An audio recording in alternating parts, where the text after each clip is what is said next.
il secondo delle conferenze di incontri d'autunno.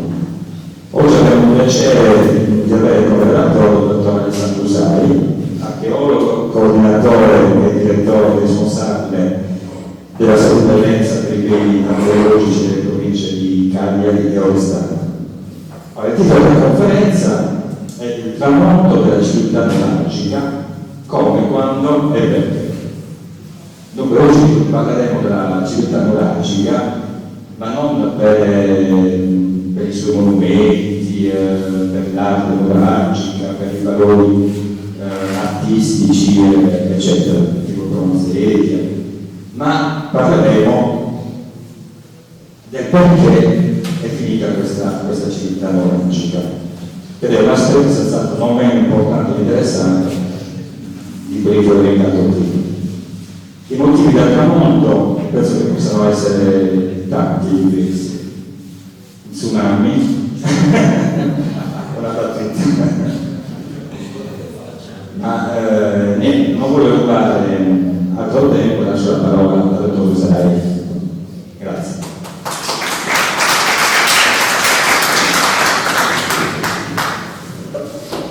Io ringrazio tutti i presenti, ringrazio tutto l'archeologico Iori Segro per questo invito, che ho gradito veramente tanto. Quando l'ho ricevuto sono rimasto un po' confuso, però insomma l'idea mi allettava, mi faceva veramente piacere di fare visita e raccontarvi qualcosa di quello che so o quello che credo di sapere, quello che credo di aver imparato girando e studiando.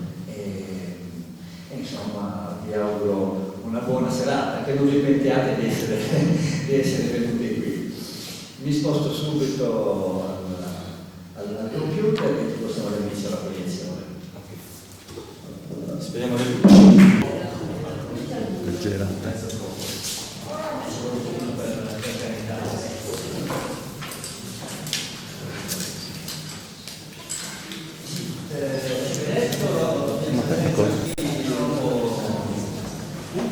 togliere una visuale, poi spostare il cervello da un lato e dall'altro. Poi non so, sentite bene, devo... no.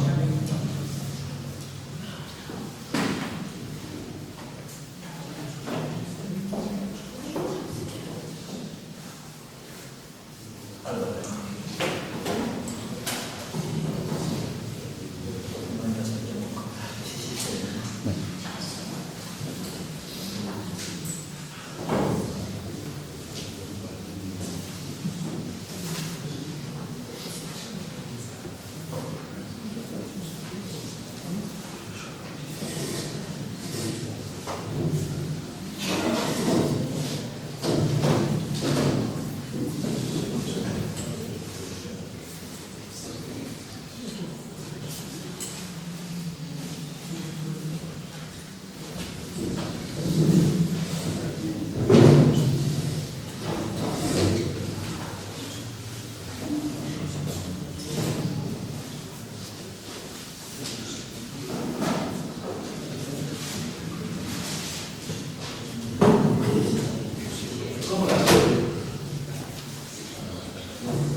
Non avete paura, tranquillamente, anche dalla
quello del centro.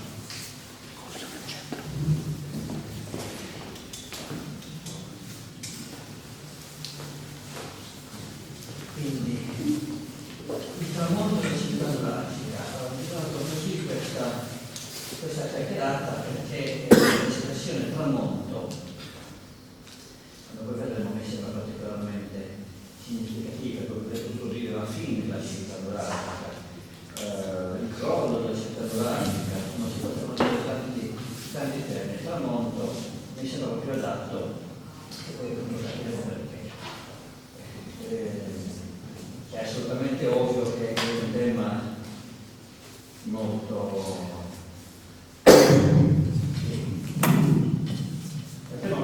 trattato da specialisti e non da specialisti. Quindi potrà anche sembrare che parlerò che io abbia accenti polemici. Al massimo mi permetterò, come ha fatto anche Salvatore, qualche accenno scherzoso, anche semplicemente qualche accenno per essere capito. Ma non mi interessa assolutamente fare polemica, visto che Salvatore ha accennato allo tsunami, se qualcuno può interessare a questo argomento, venerdì prossimo a Silano ci sarà una conferenza di un caro amico e collega Alfonso Stiglitz che spiegherà perché la Sardegna non è Atlantide. Io per conto mio mi accontento di farvi un resoconto di quello che ho imparato appunto in questi anni di lavoro in Sardegna, particolarmente. E lo faccio naturalmente da archeologo, quindi credo che sia importante sempre quando uno ne parla, si presenta, sono presentato, sono con nome e cognome, siamo per uomo, ma come figura io sono appunto un archeologo, quindi lavoro in un settore, approfondisco quel settore, appartengo e mi sento veramente parte di un gruppo di studiosi che lavorano su un certo argomento, l'archeologia geologica, nell'ambito dell'archeologia di tutto il mondo. E quindi mi sembra giusto fare un minimo di premessa sull'archeologia geologica in particolare, perché io vorrei accompagnarvi tutti quanti in questo mondo affascinante dell'archeologia, ma non l'archeologia della televisione e dei giornali. L'archeologia è vera, cioè l'archeologia che tende all'obiettivo massimo possibile, che vedremo poi. Quindi l'archeologia geologica, oltre alla letteratura, significa oltre al di là delle notizie che antichi scrittori possono aver lasciato sulla Sardegna, oltre alla mitologia, oltre le suggestioni. Il mondo d'oggi parla sempre di suggestioni, di cose affascinanti. L'archeologia geologica ne offre tanti, ma possiamo appuntarci di quello, possiamo anche invece volerne sapere di più. In fondo, essendo sardi, essendo tutti quanti innamorati della nostra terra, della nostra civiltà, abbiamo forse il dovere di andare oltre queste cose, di essere veramente più vicini alle nostre origini, non soltanto a parole. Quindi oltre le speculazioni intendiamo quelle ricerche o finte ricerche, che cercano di approfondire aspetti particolari, molte volte significanti. Non so, tempo fa ho visto una trasmissione di televisione che si occupava degli ultimi 10 minuti di vita di Cleopatra. Insomma, andiamo oltre le speculazioni, oltre ai programmi di scambi giornalistici, giornali, insomma, ci hanno abituato normalmente a veri propri scandali, quindi montature ingloriose, che danno un quadro assolutamente falsato della realtà. Oltre ai schemi di grandi maestri, ho visto ieri il professor Elio, grande vecchietto di 94 anni, stanco, affaticato, è chiaro che l'archeologia è andata oltre, è chiaro che non si può continuare a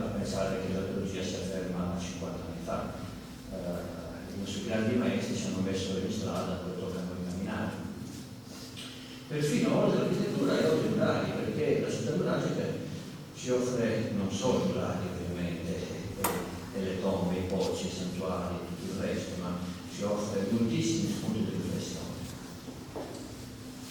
Terzo, la comprensione della società. In poche parole,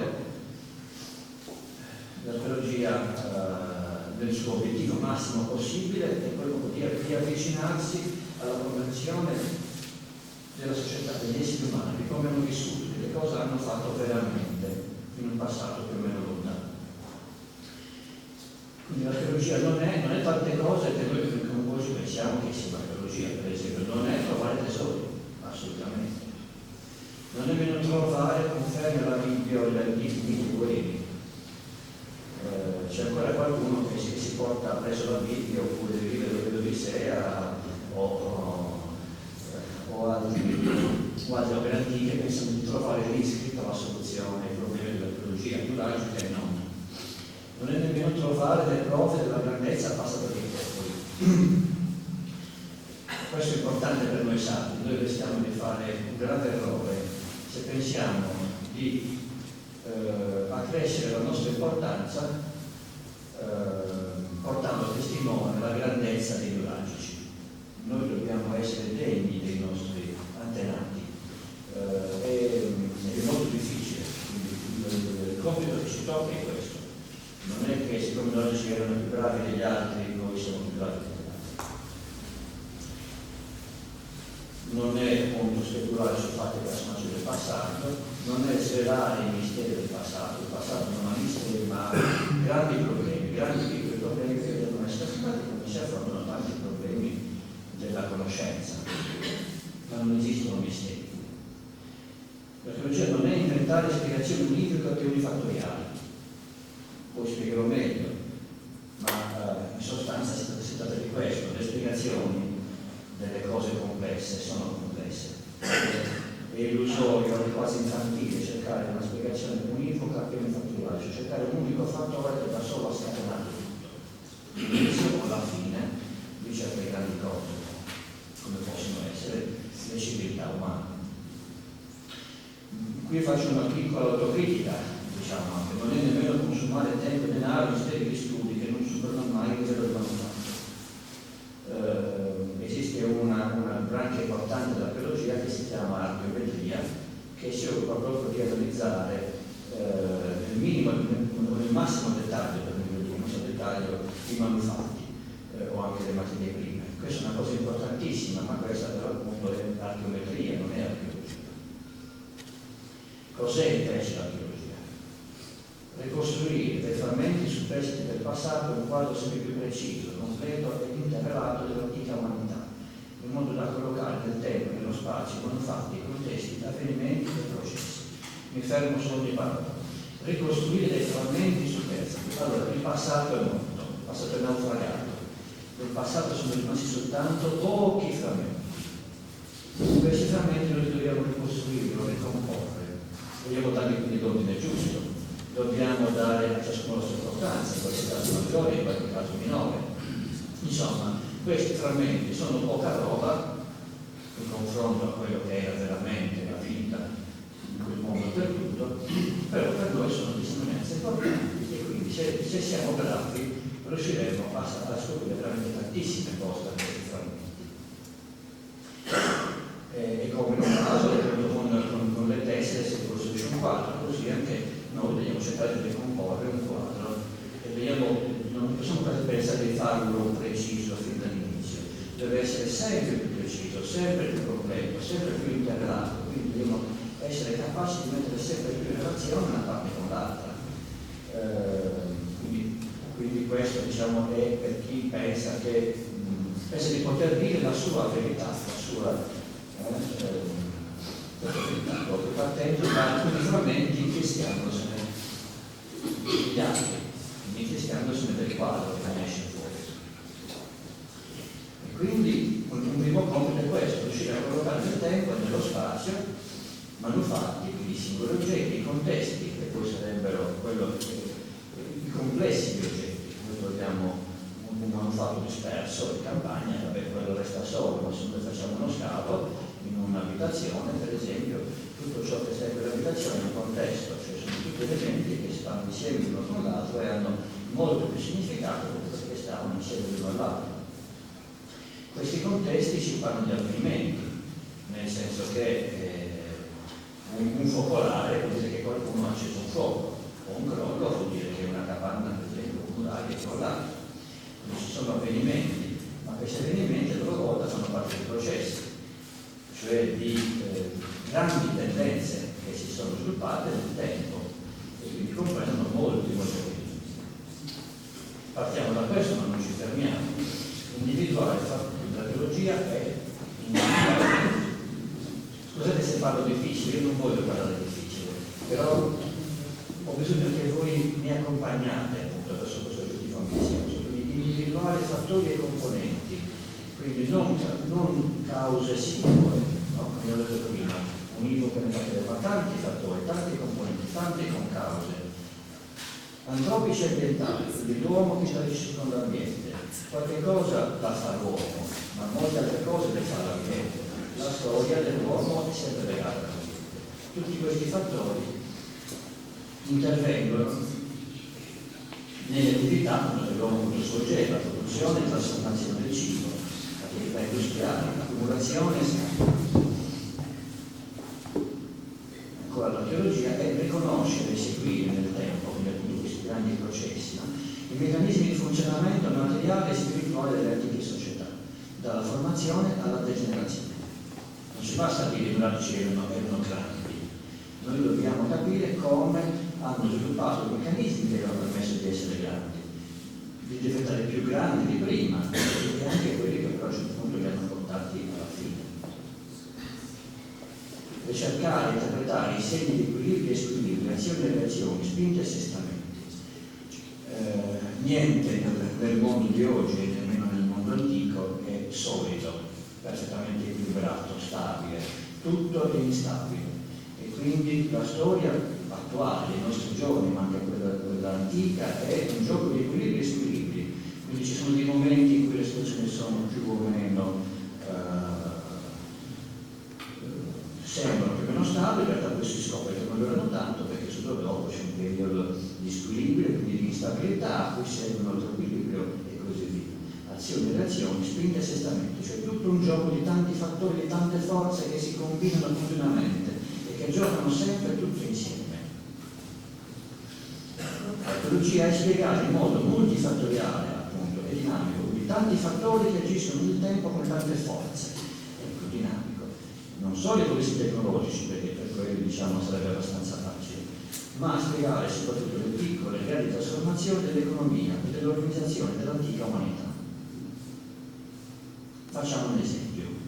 Ecco, questi sono esempi grafici che si trovano nei libri di archeologia, specialmente gli inglesi, ma anche diciamo ormai anche in Italia si tende a vedere la società umana come una cosa complessa, un sistema in cui entrano tanti aspetti in gioco, aspetti o sottosistemi. Tutti quanti sono in relazione l'uno con l'altro. Non ci basta limitare il nostro esame a un aspetto e da quello che devi sapere tutto, dobbiamo già affrontarli tutti. Specialmente se ci poniamo domande come l'origine o la conclusione di una civiltà, questo è importantissimo perché è chiaro che la civiltà tramonta quando vengono meno le sue ragioni, quindi quando una gran parte di questi sottosistemi si modifica dal punto tale che l'intero sistema si trasforma. Questa è una possibilità di grafico, oppure questo che è anche più simpatico perché si vedono molle, pesi, ruote, persone che tirano, uno che si appende e così via, cioè appunto dà l'idea delle forze che tengono tutto in un equilibrio assolutamente instabile. Quindi ci fa capire che come nel presente, anche nel passato, tutto ha attraversato dei momenti di trasformazione e anche la città nuragica, come vedremo, non è esente da questa trasformazione. La città nuragica è per noi un'espressione che significa un grande ciclo storico in cui sono avvenute tante cose e durante questo periodo tantissime cose appunto sono cambiate. Quindi non ci interessa fare la cartolina della civiltà nuragica etichettandola come Manhattan, no? Per esempio. Il mondo della civiltà nuragica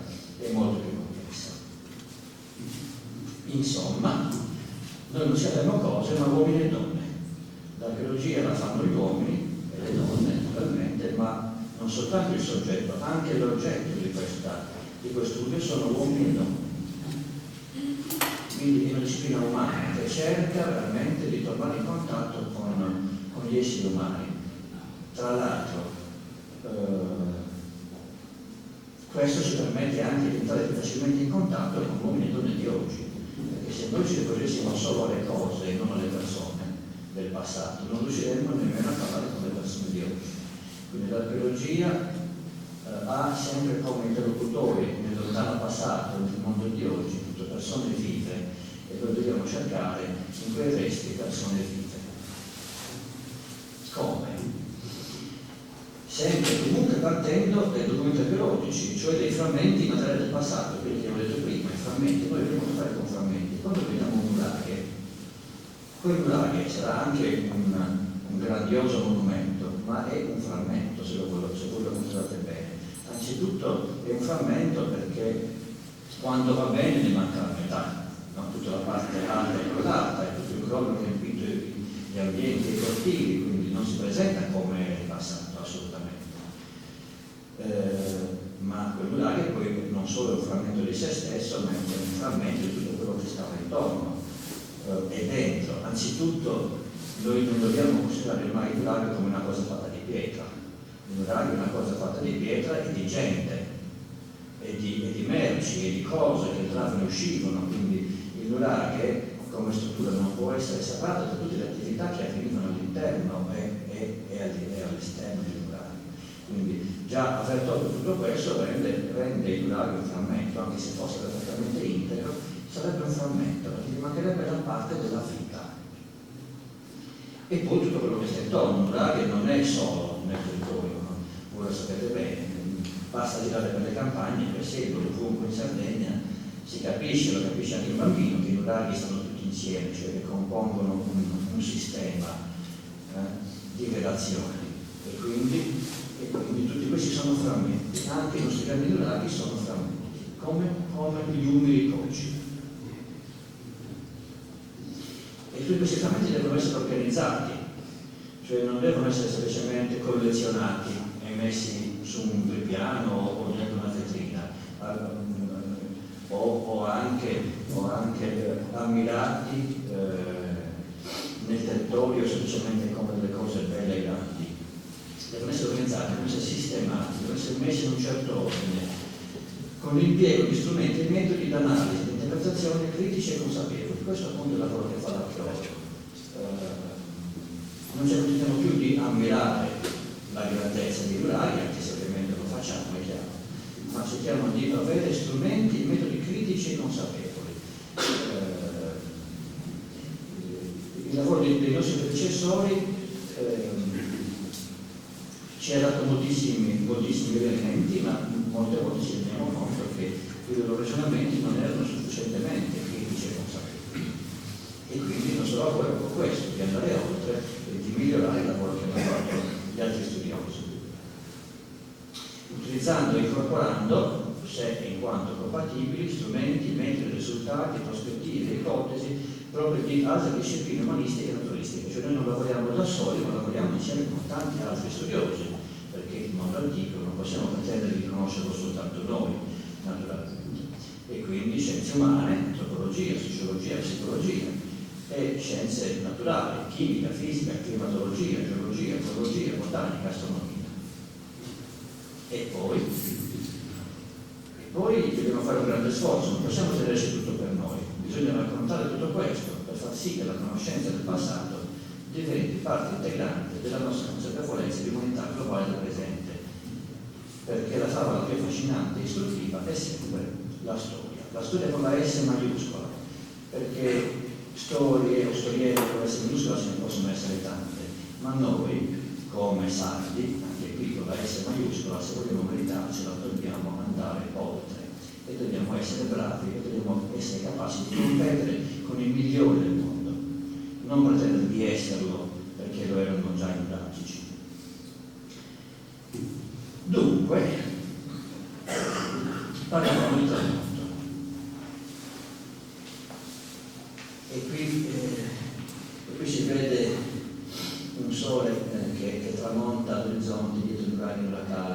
di Scalo Montiferro. Mi viene subito una domanda. È facile parlare del tramonto, ma che cos'è esattamente un tramonto? È semplicemente l'istante in cui il sole scompare dall'orizzonte e magari quei pochi minuti che sono necessari per questa palla di fuoco per scendere, diciamo, dal piano su cui si è poggiata e diventare poi invisibile. Oppure il tramonto è un processo, come dicevamo prima, cioè non un avvenimento ma un processo, un lungo percorso che il sole compie perlomeno da mezzogiorno, dal punto più alto della sua traiettoria nel cielo fino a quando si nasconde dentro l'orizzonte. Questa domanda bisogna porsela perché appunto qui per essere critici e consapevoli non bisogna tralasciare nessuna possibilità, e perlomeno di possibilità ce ne sono due. Una è quella appunto di intendere il tramonto come un fatto, un avvenimento, una cosa che finisce rapidamente. Oppure l'altra realtà è quella di intendere il tramonto come un processo più o meno lungo, quindi un insieme di avvenimenti che hanno occupato un tempo piuttosto lungo. È ovvio che il processo è una cosa complicata, un avvenimento è molto più semplice. Se vogliamo cercare un avvenimento come soluzione del problema della scomparsa di una civiltà è una scocciatoia, infatti molte volte gli archeologi sono ricorsi a queste scocciatoie. È ovvio che un cataclisma è sempre possibile, ma è anche ovvio che non sempre c'è un cataclisma che possa spiegare perché una civiltà si conclude. È ovvio, insomma, da quello che vi sto dicendo, che la mia impressione è che non dobbiamo accontentarci di un avvenimento in questo caso, ma proprio di un processo. Sarà molto più complesso, ma forse sarà molto più interessante e molto più divertente. Perlomeno è quello che io mi auguro di riuscire a comunicarvi. Questo bellissimo senso della scoperta che si ha andando insieme tanti elementi che ci parlano di questo argomento, anche se sembrano magari fuori luogo. Salvatore, hai detto che non avevo parlato di nudari, ma certo che parliamo di nudari. Ma come si potrebbe non partire dai nudari? Per esempio dai grandi, talvolta piccoli naturalmente, ma anche dai grandi monumenti, cominciare da questi nudari arcaici, come il nudari scoperto di Bonarcado, o come invece nudari complessi, classici, tradizionali, come poi i Lopardi, con le loro torri con più camere cupolate una sopra l'altra, con bastioni e cortili. È ovvio che dobbiamo partire da qui, se è vero che questo è il mezzogiorno della civiltà nuragica, è da qui che dobbiamo cominciare a cercare i segni del tramonto.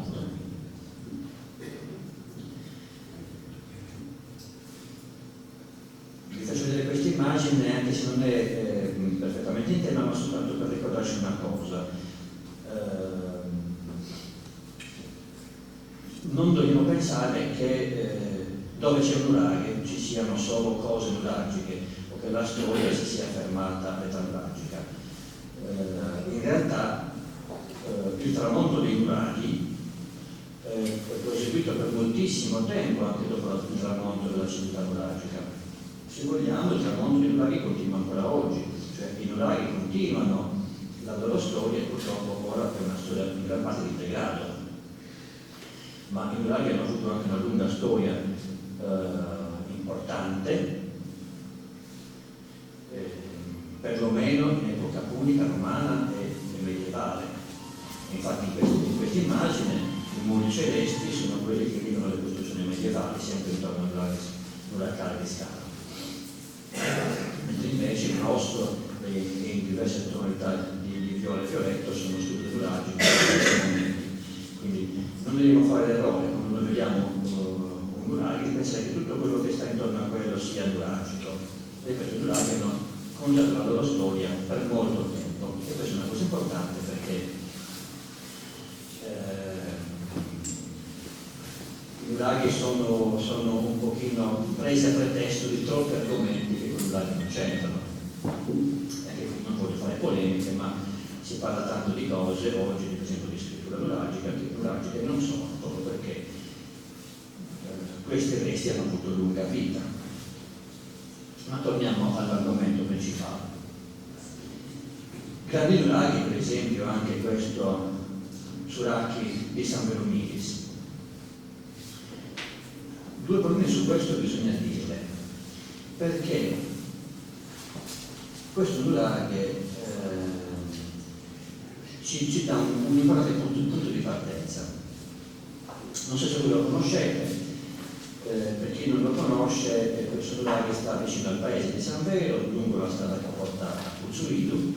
È stata fatta appositamente anche qualche anno fa una circonvallazione, quindi la strada non passa più accanto a nuraghe, questa verrà demolita, speriamo presto, la strada passa invece all'esterno. Quindi è facilissimo arrivarci. Ecco, questo nuraghe ha una particolarità. È un nuraghe enorme, costruito con giganteschi blocchi di basalto, ma non è soltanto questo la sua particolarità. Il fatto è che dista circa 3 km dal punto di approvvigionamento della pietra, cioè le cave, soprattutto le pietre, migliaia di blocchi smisurati di basalto e milioni di pietre più piccole, scaglie, tutto quello che si dà per la costruzione, ecco, sono stati trasportati da almeno 3 km. Siamo nei pressi dello Smericavas, quindi zona pianeggiante, alluvionale. Non è certamente il posto dove uno potesse facilmente immaginare di costruire un nuraghe. Se un nuraghe doveva avere, come spesso aveva, bisogno di un'ampia visuale e quindi di una posizione almeno un pochino rialzata. Però questo ci deve porre un primo interrogativo appunto su questi nuraghi. Evidentemente qualche cosa si nasconde in monumenti come questo, la cui funzionalità pratica possiamo dire sembra quasi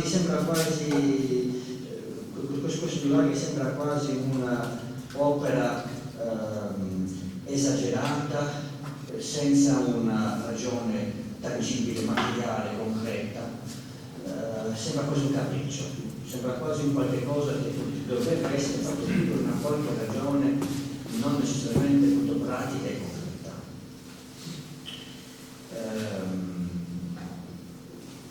Qui vediamo anche la Polimezia, un nuraghe che arriva presso, con un'altura con almeno 10 torri, soltanto in piccola parte scavate, e un nucleo al suo interno, in cui si vede una torre qua e un'altra scavata da poco, che è emersa in quest'area.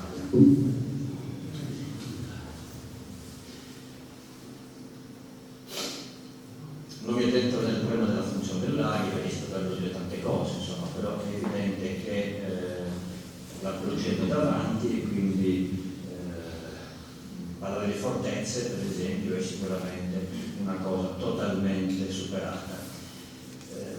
I nuraghi devono aver avuto qualche altra importante funzione, oltre a quello che effettivamente avveniva dentro il nuraghe, legato soprattutto alla sua immagine e alla necessità di fare qualcosa di impressionante per quelli che stavano fuori, ma anche per quelli che stavano dentro, però veramente riassumere tutta la forza, la capacità e l'organizzazione della comunità, ma anche il potere di convincimento e di costrizione di chi comandava.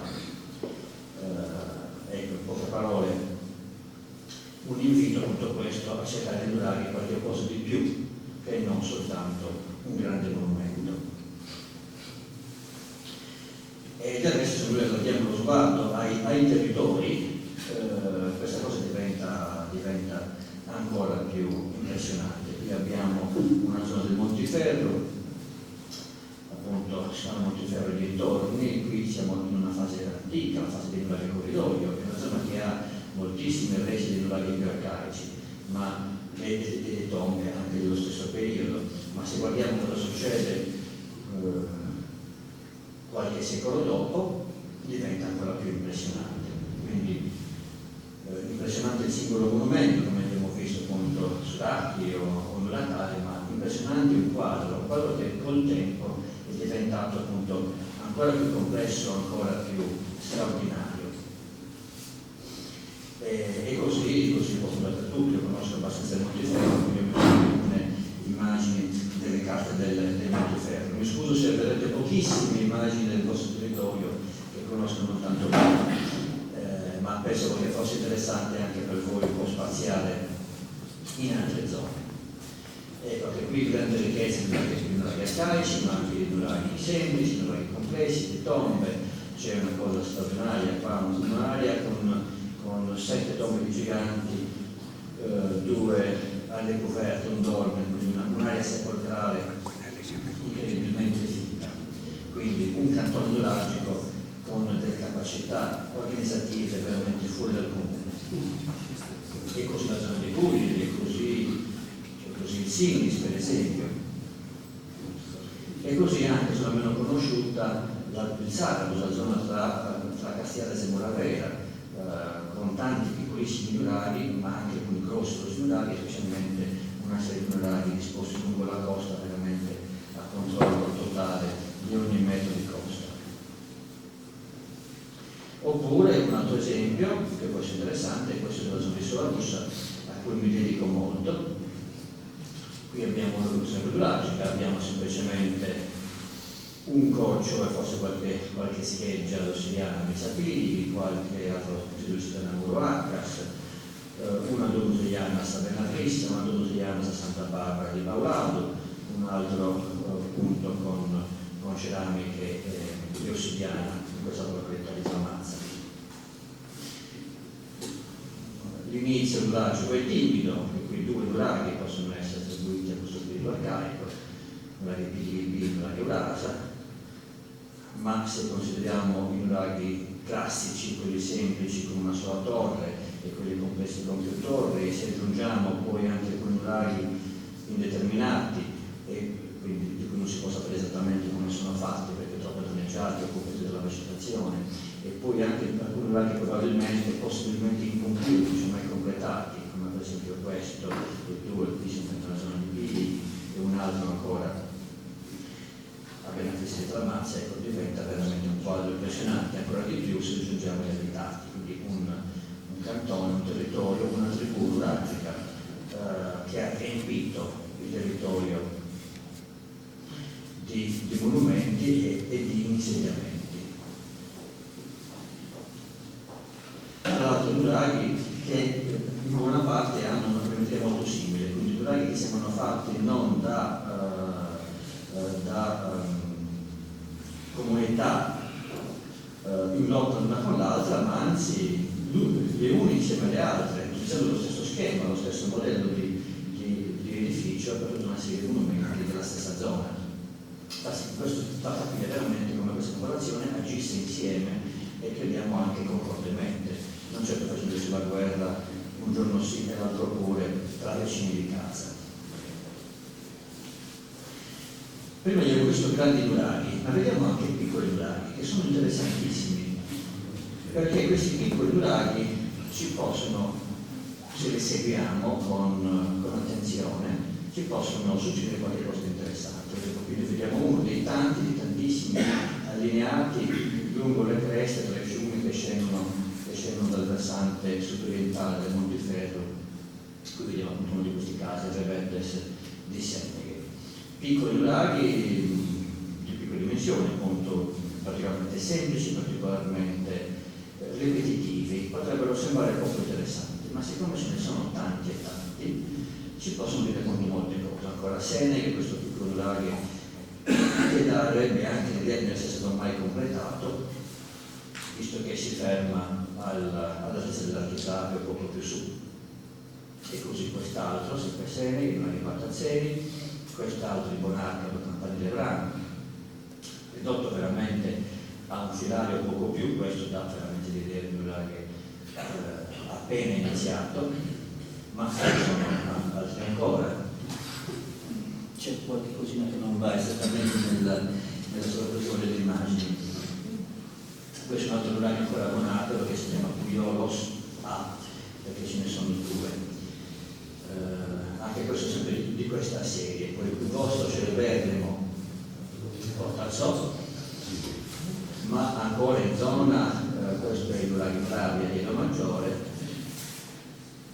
stato locale di Norbello,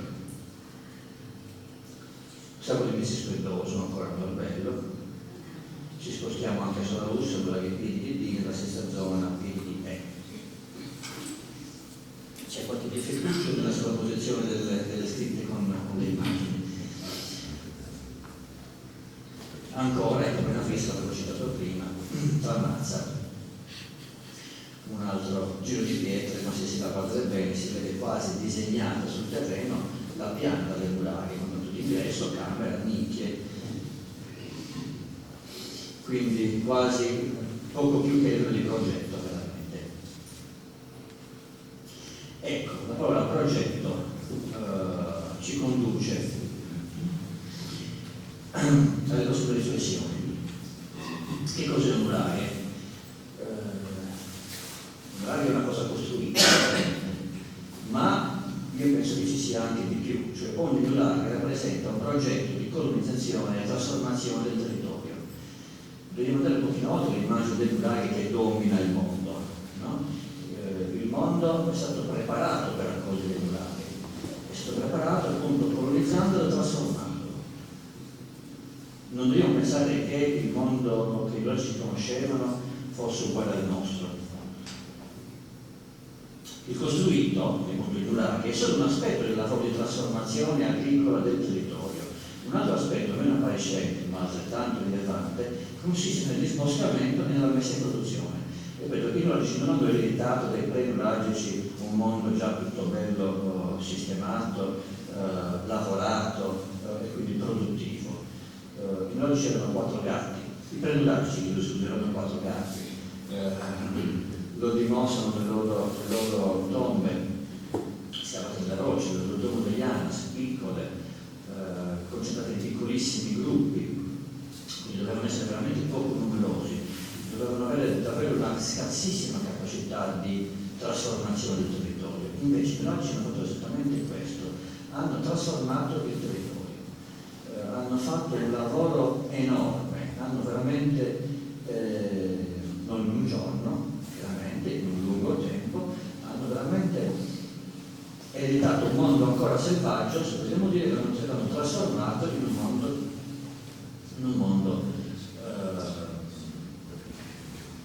produttivo, un mondo economicamente efficiente, un mondo organizzato, con una struttura politica, con tantissime cose che non si erano mai viste prima. Questa trasformazione appunto deve essere considerata, perché se noi consideriamo il nurago come delle belle cose costruite, messe lì per farci meravigliare, ne stiamo diminuendo l'importanza. Quindi bisogna considerare la quantità complessiva di questo lavoro e l'impatto dello sfruttamento delle risorse sul paesaggio e ambiente. Il fallimento, ecco, i piccoli nuraghi forse mai completati, possono essere interessanti per questo, perché se un nurago è più un progetto, un nurago non terminato è il fallimento di un progetto.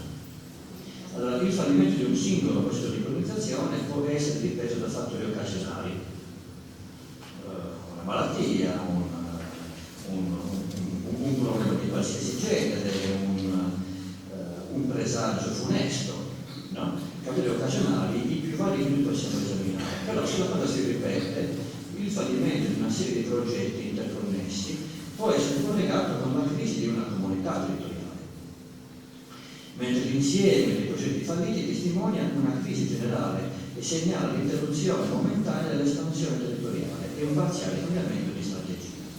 In poche parole, anche qui, se noi consideriamo questi piccoli nuraghi iniziati e non completati singolarmente, diciamo niente di strano, ma siccome la cosa si ripete con diversi di questi monumenti vicini l'uno all'altro, È evidente che qui c'era un progetto di trasformazione e di occupazione del terreno che non è andato avanti. E allora lì c'è tutta una comunità che ha avuto un problema. Ma se noi li consideriamo nell'insieme di tutta la Sardegna, tutti questi progetti falliti ci fanno capire che nella città neuralgica può essere successo qualche cosa, o meglio, un insieme di fattori che possono aver giocato a un certo punto e sostanzialmente hanno portato alla fine della costruzione dei nuraghi. Ma attenzione, perché la fine della costruzione dei nuraghi non è la fine della città neuralgica. Come vedremo dopo, ci sono almeno due civiltà neuralgiche, se vogliamo dire. C'è una prima civiltà neuralgica che costruisce i nuraghi, ce n'è un'altra che non ha più costruito i nuraghi, ma ha costruito altre cose e ha fatto altre cose ugualmente importanti. E quindi i nuraghi ci parlano proprio delle origini della crisi della civiltà neuralgica. Se è vero che questo ha avuto, sul tramonto ha avuto una lunga durata, le origini ce ne raccontano proprio i nuraghi. I nuraghi testimoniano la forza materiale e spirituale della civiltà neuralgica, non solo la sua capacità di costruire edifici possenti, ma anche per di pianificare, organizzare e realizzare grandiose imprese di colonizzazione e trasformazione del territorio. Scusatemi se leggo queste cose, ma l'ho voluto inserire appositamente perché così ero sicuro di non dimenticare nulla. E appunto cercare anche di essere chiaro. Ovviamente se c'è qualche domanda o riferimento potete anche intervenire. Eventualmente potete fare domande anche alla fine, ma anche se avete bisogno di un chiarimento su una parola, su un concetto, sono ben felice di aiutarvi appunto a capire meglio queste cose che sto dicendo e che ho scritto.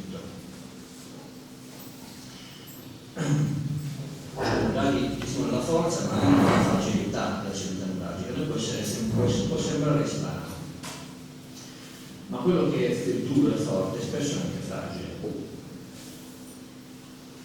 Tutti questi nuraghi grandi e piccoli che abbiamo visto nelle cartine in modo particolare, ma anche queste immagini ultime, ci parlano di una civiltà neuralgica che praticamente è condannata a seguire una linea evolutiva, una traiettoria di sviluppo, un suo modo di incidere sul territorio che non poteva durare all'infinito. No? Il DNA, se vogliamo dire così, usando questa espressione che si usa molto oggi, il DNA della città neuralgica era la capacità di diffondersi sul territorio, creando mille e mille centri di insediamento, quindi non concentrare ma disperdere sul territorio, in nuclei insediamento. Ecco perché parlo di natura policentrica. Quindi la città neuralgica creava sistemi di insediamento che erano policentrici, quindi avevano molti centri, non uno principale di tipo urbano, diremmo noi. Quindi la città neuralgica è praticamente la condannata dalla sua natura policentrica a seguire una linea di proliferazione ed espansione senza limiti, con costi umani e ambientali così gravi da diventare a un certo punto insostenibili. Ecco, quando noi parliamo del mondo d'oggi abbiamo la sensazione che forse stiamo esagerando, che forse stiamo trasformando troppo il nostro mondo. I cambiamenti climatici, tante altre cose, ormai sono tutti patrimonio di tutti. Ci stiamo rendendo conto che l'uomo oggi ha grandi capacità di trasformazione e di distruzione del mondo, dell'ambiente, del clima, degli ecosistemi. Ma certamente il mondo antico era molto meno potente di noi da questo punto di vista. Noi ci abbiamo messo poco, loro ci hanno messo più tempo. Tra l'altro avevano anche una tecnologia che non garantiva per esempio rese agricole come le nostre, quindi per noi diciamo una data cattiva diciamo, ci crea qualche problemino, per loro era un dramma. Quindi quella che la città neuralgica seguiva poteva essere una linea che andava bene nei momenti buoni, andava meno bene nei momenti meno buoni, quando il clima era cattivo, quando le condizioni sociali erano seminare il territorio di insediamenti, di nuraghi, di villaggi dappertutto poteva diventare un problema. Poteva comportare costi umani e ambientali così gravi da diventare a un certo punto insostenibili. Questo non toglie nulla alla grandezza dei nuraghi, naturalmente, ma li restituisce a quello che realmente erano, cioè uomini, ed è purtroppo normale per gli uomini complicarsi la vita esagerando appunto con il maltrattamento del territorio. Il tramonto della civiltà nuragica inizia già nel momento del suo massimo fulgore, quindi il tramonto comincia a mezzogiorno, secondo me. Senza un radicale cambiamento di strategia, dalla proliferazione rurale alla concentrazione urbana, la civiltà nuragica non avrebbe potuto adeguarsi ai tempi nuovi che maturavano, perché non doveva neanche usare la Sardegna isolata dal resto del mondo. Nel resto del mondo le cose cominciavano già a cambiare e si cominciavano già a vedere le prime città, le prime vere città. Allora, questa è una scelta che la città nuragica avrebbe potuto fare, ma sarebbe stato un cambiamento radicale. Di questo cambiamento radicale la città nuragica non è stata capace, però è stata capace di adattarsi parzialmente e di fare un cambiamento parziale che le ha assicurato una ulteriore sopravvivenza anche dopo che i nuraghi hanno smesso di essere costruiti. La fine della costruzione dei nuraghi è la prima grande crisi della civiltà nuragica, ma non è la crisi finale, la civiltà nuragica non finisce adesso. Questa crisi si risolve con una parziale riorganizzazione, appunto. Quindi non abbiamo le città, per esempio, ma invece di costruire i nuraghi si comincia a costruire insediamenti e santuari. Quindi abbiamo una seconda civiltà nuragica diversa dalla prima, che però fa cose ugualmente importanti. Ecco, qui vi voglio accedere un momentino a questa esperienza che ho fatto anni fa scavando sulla Gioia dei Gestoli, in questo villaggio che si chiama Lungumadu, a seconda delle pronunce. Qui si vede i nuraghi, qui il nuraghi arcaico, a fianco a alcune capanne che probabilmente hanno vissuto insieme a nuraghi per un certo periodo, poi il posto è stato abbandonato. Dopo un bel po' di tempo si è tornati sul posto, ma i nuraghi non hanno più occupato i nuraghi e nemmeno le capanne vicine, ma hanno fondato un insediamento che sta un po' a distanza ed ha questo particolare. Adesso si vede bene, andando sul posto, si vede molto bene questa parte, che è stata scavata anni fa, prima dal professor Tudio, da una collega, e poi c'è un'altra area dove ho lavorato io qualche anno fa, qui, e poi c'è un'altra ancora che è separata, anzi fuori dall'immagine. Quindi sono tre diversi nuclei, tre diversi piccoli isolati di capanne, li chiamiamo così, no? Che non stanno insieme, non costituiscono un insediamento unitario, ma sono separati. Questa cosa mi ha fatto molto pensare. Ripeto, la distanza naturale, il fatto che ci sia stata un'introduzione di vita di un paio di secoli e il fatto che quando si è tornati sul posto i nuragici non hanno costruito un villaggio ma hanno costruito tre nuclei separati. A questa situazione io trovo soltanto una possibilità, possiamo andare avanti, faccio vedere che questo per esempio è il primo che è stato scavato appunto dal professor Liu in parte e poi l'altro c'è dove ho lavorato io in questi ambienti qua. Ecco, a questa situazione posso trovare soltanto una risposta, e cioè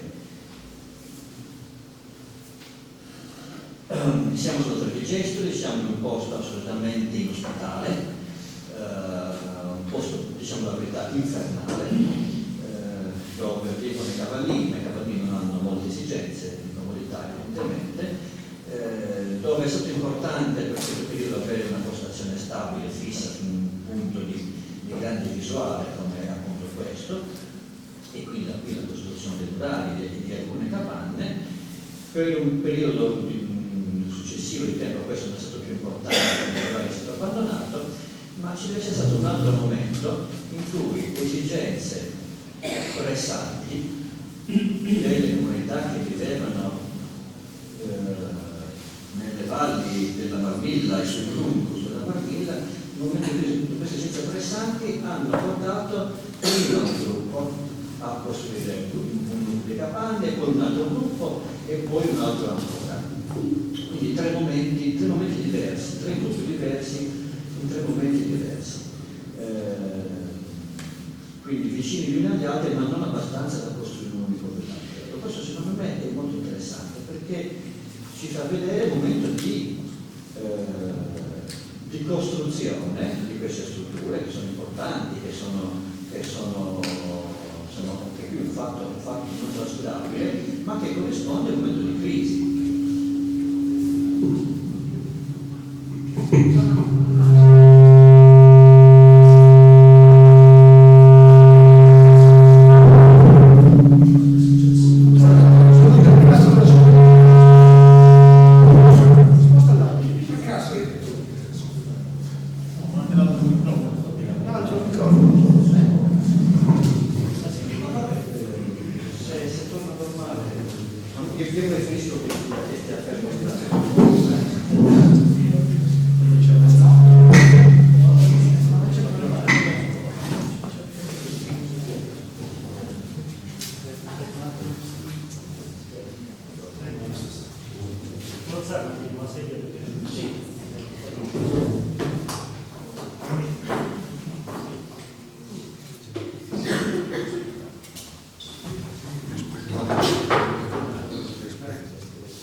Forse il microfono si è rivelato al concetto che stavo spiegando.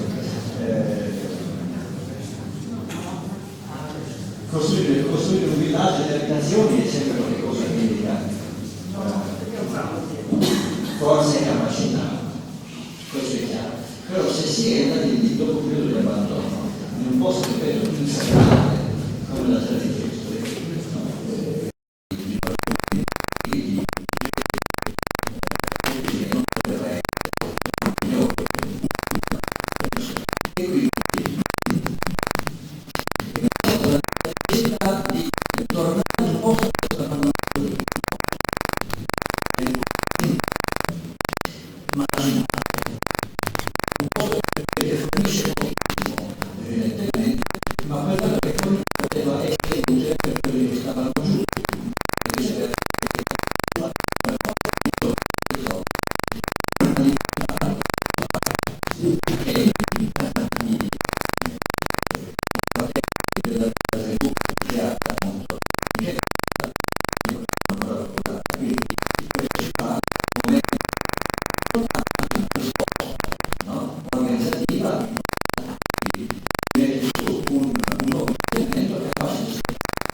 Questo è giusto per capire che queste case sono totalmente complesse, non sono ma case in cui queste stanze erano anche in un modo particolare di cui non posso mettere conto, ma si fa osservare che sono queste cose complesse che devono essere meno complesse. Una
avrebbero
murarie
immagino insediamenti, così come una macchina, una casa, pensate come è vero che noi dobbiamo leggere il merito e non segnalati dei musei teologici e quindi vogliono parole adeguate a esprimere l'importanza di quello che è veri insediamenti con delle vere importanze. Nell'insieme, gli elementi di base si comportano con un riferimento anche maggiore dei singolari. Noi andiamo, vediamo sempre come non fare questo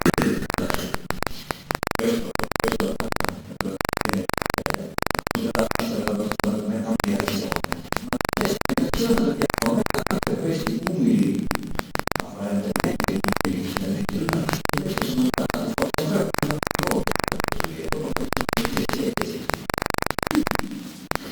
decisamente ripeto la crescita dell'operazione aumentava, quindi certamente bene, e una maggiore delle risorse, questo va bene, ma non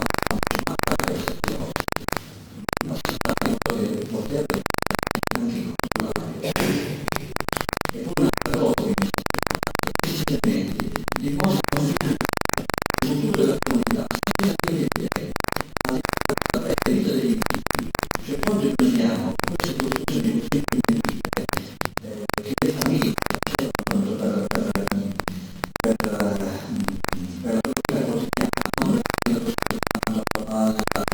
non è alla vita delle persone che lo costruiscono, questi diventi di molto tempo, senza limite di tempo. Consideriamo che allora si deve una bellissima, a 50 anni da vecchi. La vita normale è una cosa così impegnativa come un tragico, è necessità avere fiducia nel futuro e pensare che essendo radicato in un punto per secoli con queste stesse risorse. Questo sono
Ma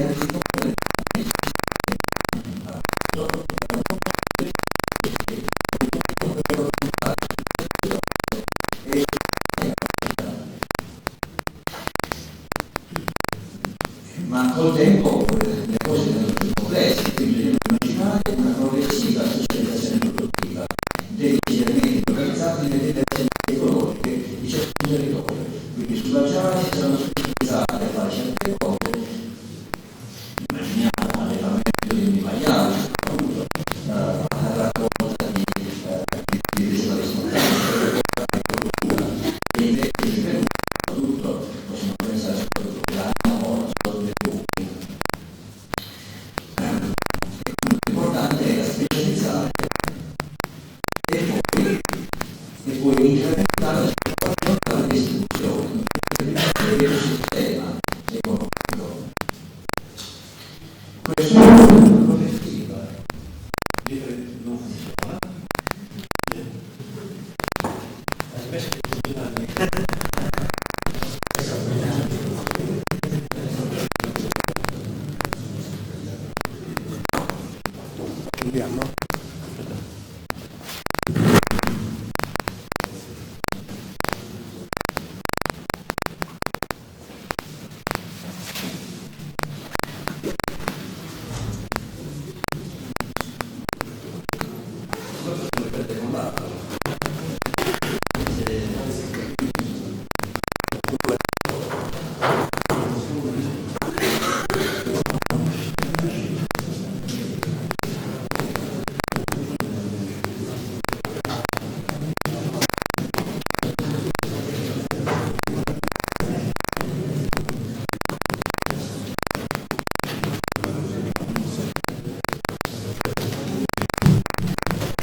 Questo scelto predominante, questa elite, non si vede tanto da oggetti preziosi, come si molte volte, come si vede dappertutto tranne che in Sardegna. Dappertutto tranne che in Sardegna, questo scelto più ricco e più potente è evidentissimo, perché le tombe si trovano a più preziosi. Questo se non più risparmiate.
poi c'è un punto che spazio vengono sostituiti, perché appunto è importante che sia bene lo spazio. Allora, tutto questo ci fa capire che in cui sono divise, appunto, che hanno bisogno di adeguare il loro sistema a questo sistema.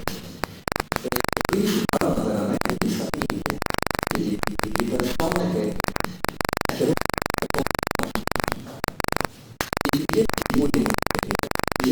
i cortili, la chiusura dei passaggi, la pianificazione e moltiplicazione di parentela, il ciclo, formarsi e spazi che la dedicazione dell'argilla, gli amici del lavoro, l'esistenza tutta femminile e comunità femminile, e mette grande evidenza che determinante delle donne, in questo materiale che ha sempre a quella uomini, come erano forti, come erano grandi, come erano guerrieri, come erano contenti e costruttori. Ma la volta di umanità e la costituzionale della Costituzione. Superiamo adesso un momentino questo discorso ancora di più. Di l'altra, dove ho lavorato alcuni anni fa. Iniziamo in modo particolare la camera superiore, che è questa, invece quella inferiore non c'è ancora stata. Un po' delle durate, una stratificazione di diversi che si sono fatti nel tempo, scavando prima uno stato di crollo, poi un altro ancora, che è stato molto spessi perché ci sono pietroni chiaramente che li compongono. Al di sotto invece ci sono degli stati più sottili dove non ci sono più pietroni, ma pietrine magari, e soprattutto dove ci sono gli effetti stratificati della vita di queste persone. In particolare qui c'è anche una fossetta dove doveva stare un grosso vaso per le provviste che abbiamo trovato rotto, frantumato, e sia anche in parte spazio della camera. Questi sono i disegni tecnici di questi oggetti.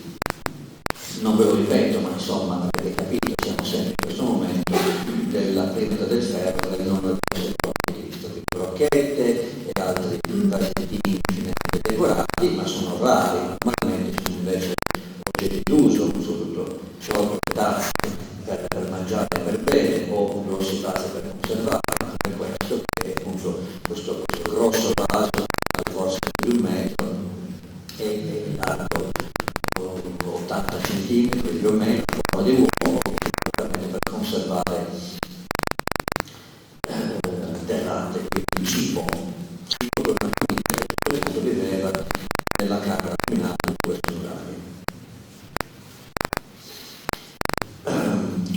Quindi al orgono c'è stato un momento alla fine della vita del nuraghe in cui il nuraghe era stato usato semplicemente come abitazione.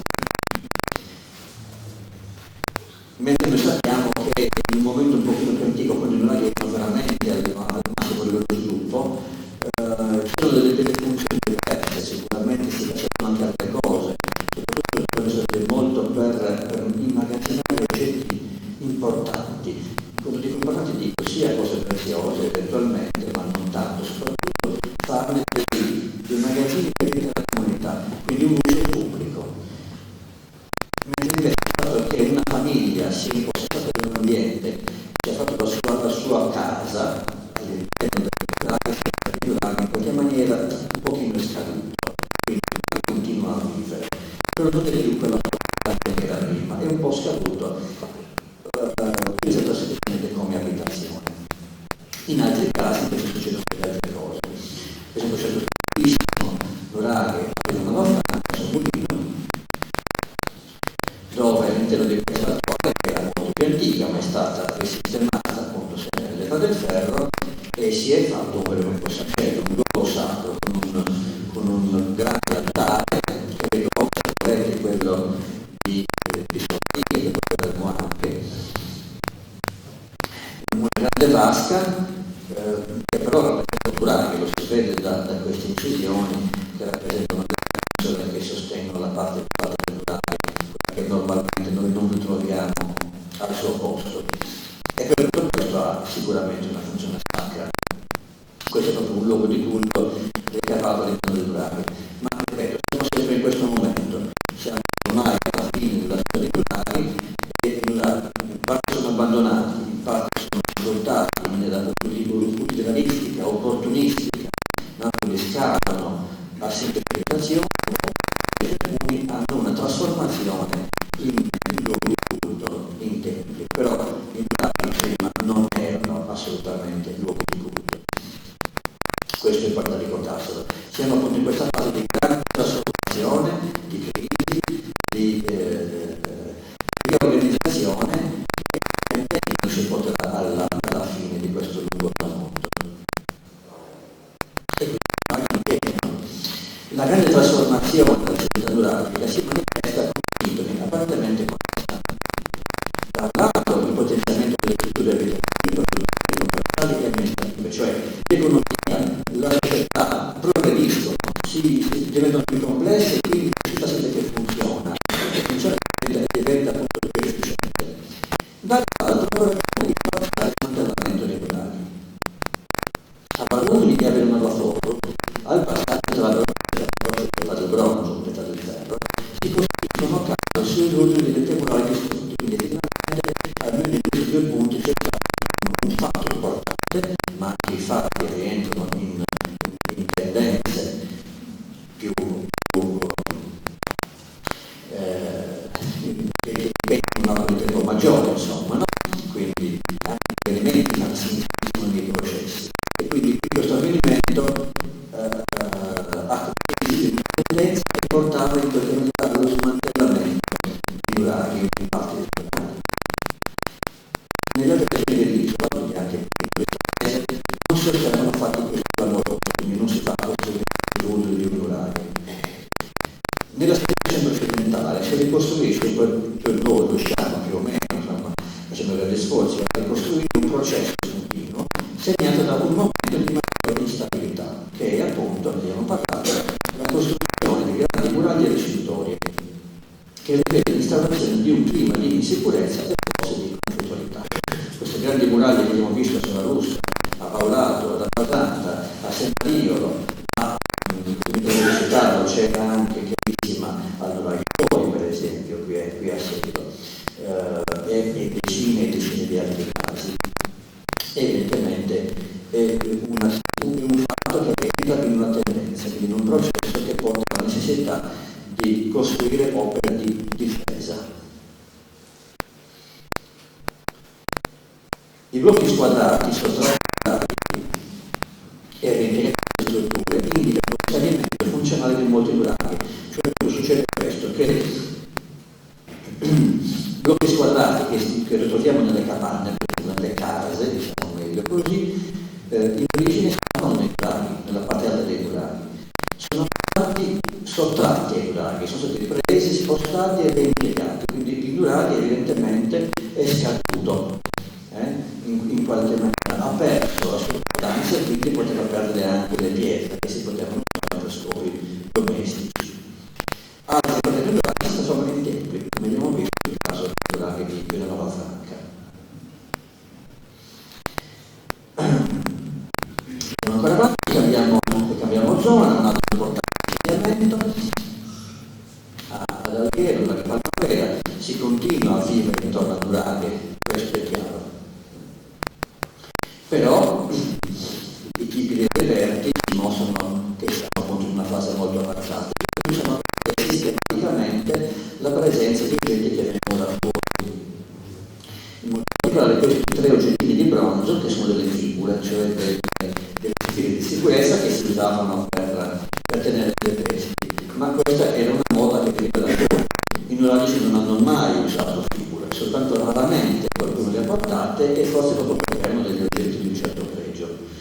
E soprattutto erano cose che venivano da fuori, quindi insomma facevano un pochino di scena con queste figure, spesso anche decorate con un fondo di forme particolari. Siamo sempre qui, siamo qui qui siamo proprio nel IX secolo a.C. Sant'Impegne del Alghero, siamo sempre lì, vicino a Palmavera, sulle sponde di Porto Conte. È stato scavato in parte questo villaggio che ha restituito cose straordinarie. Anche qui, giusto per ripeterci, il classico obiettivo non sedile, il bacille e tutto il resto. Quindi strutture simili, con funzioni simili, che non possiamo sapere esattamente, ma è ovvio che qualcuno qui si una famiglia forse intorno a questo bacille, si sedile e faceva qualche cosa di particolare che non stiamo a decifrare, ma lo faceva esattamente uguale ad Alghero, a Savaruccio, a Varuggi e così via. Quindi veramente un costume diffuso in tutta l'isola. Quindi questo è un segno di grande coesione, un segno di grande compattezza culturale. Anche qui le reperti sono quelle che abbiamo visto anche prima, grosso modo, nasce qualcosa di straordinario.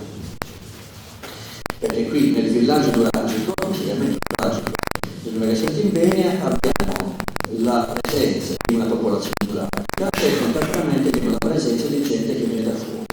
Sono fenici e sono greci, che si portano appresso vasi fenici e vasi greci, e in qualche caso questi vasi vengono anche riprodotti sul posto, quindi di questi due, uno è fatto attorno con una cima raffinata ed è di produzione fenicia, e l'altro invece è stato fatto sul posto con l'archivia del posto ed è stato fatto a mano e non con donna. Quindi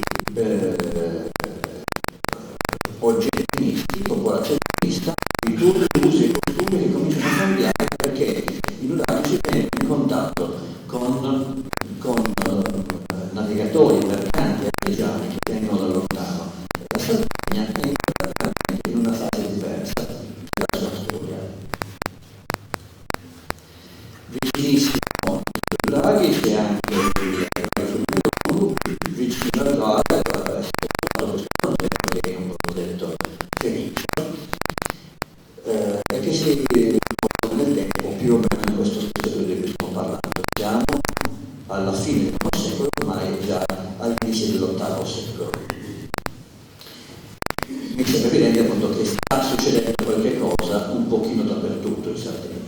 È una spia importante di questi fatti nuovi, abbiamo visto le muraglie, quindi una certa instabilità e sicurezza, ma anche appunto questi oggetti che vengono da fuori in maniera sempre più insistente. Qui ancora un ripostiglio, per esempio. Un ripostiglio è un nascondiglio di oggetti di bronzo all'interno di un vaso, che è questo, che era coperto da questa ciotola che era messa rovesciata appunto al di sopra. E in questo ripostiglio ci sono due fibule ancora, che poi sono simili a quelle che abbiamo visto, un bottone, due bottoni simili a quelli di Solarussa, per esempio la maniglia di Brogetto, un bracciale che si trovano identici a Palmavera e così via. Un altro posto importantissimo che abbiamo nuovamente in zona, torniamo ad Orizanesimo, la Genieddu. Un campo, semplicemente un campo sventato dagli aratri alla fine degli anni 60, in cui sono delle sedi, sono raccolte una serie di elementi importantissimi, come questi fragmenti di brocoli, come questo vasetto che è fatto a ciambella, dove è finito? Eccolo qua, che è fatto proprio a ciambella. Cioè è un anello con un collo e con un manico, e la bocca fatta anche slobata, con due becchi. Questi sono tutti oggetti nuragici, in un momento appunto abbastanza evoluto, siamo ormai nel pieno dell'VIII secolo. Ma cominciamo ad avere qui, ecco, anche alcuni elementi che poi sono quelle stesse ancore che abbiamo visto prima a Sant'Impegne, di Alghero, che abbiamo qua. Sono quindi vasi di tipo fenicio, sono fatti col tornio, forse non fabbricati qui, ma venivano da Sant'Impegne, perché con le analisi degli archivi si stabilisce anche i luoghi di provenienza e si vede che la mura del Alghero diventa un luogo importante per fabbricare questi vasi, che arrivano anche qui dall'Orizanesimo,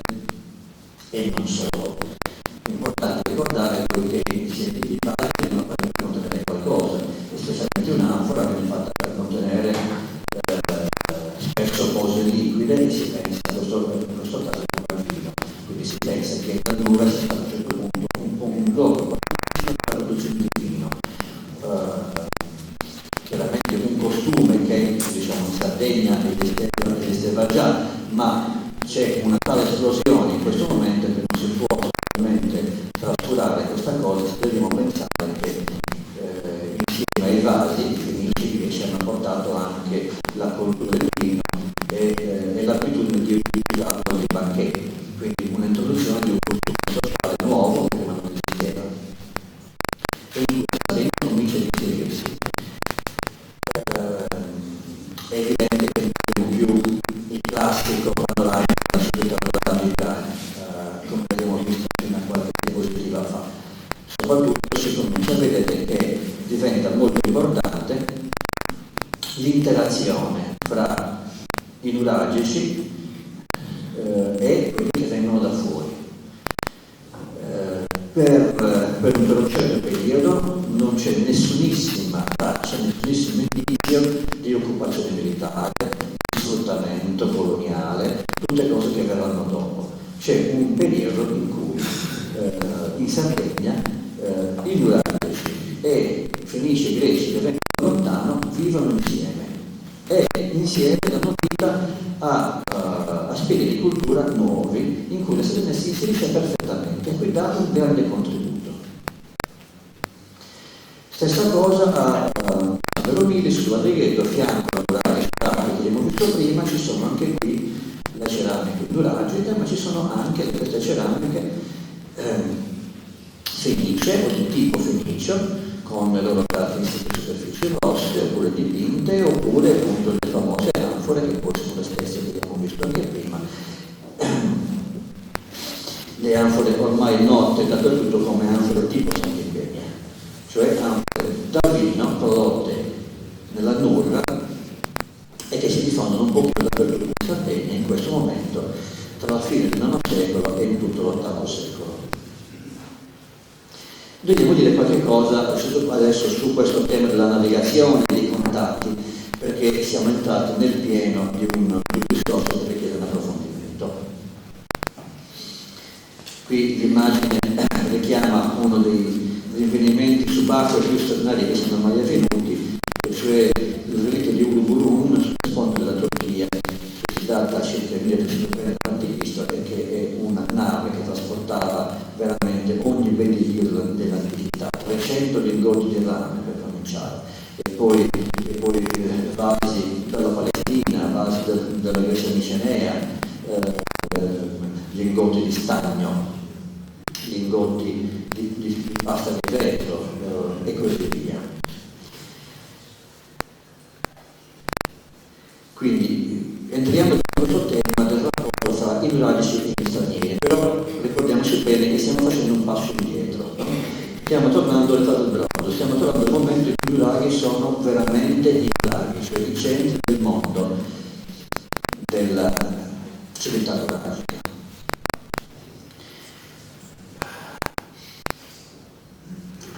In questo periodo, appunto, in cui i nuraghi sono veramente nuraghi, fino alla fine del bronzo medio, la Sardegna aveva cominciato ad attrarre piccoli gruppi di navigatori, mercanti e ufficiali specializzati stranieri.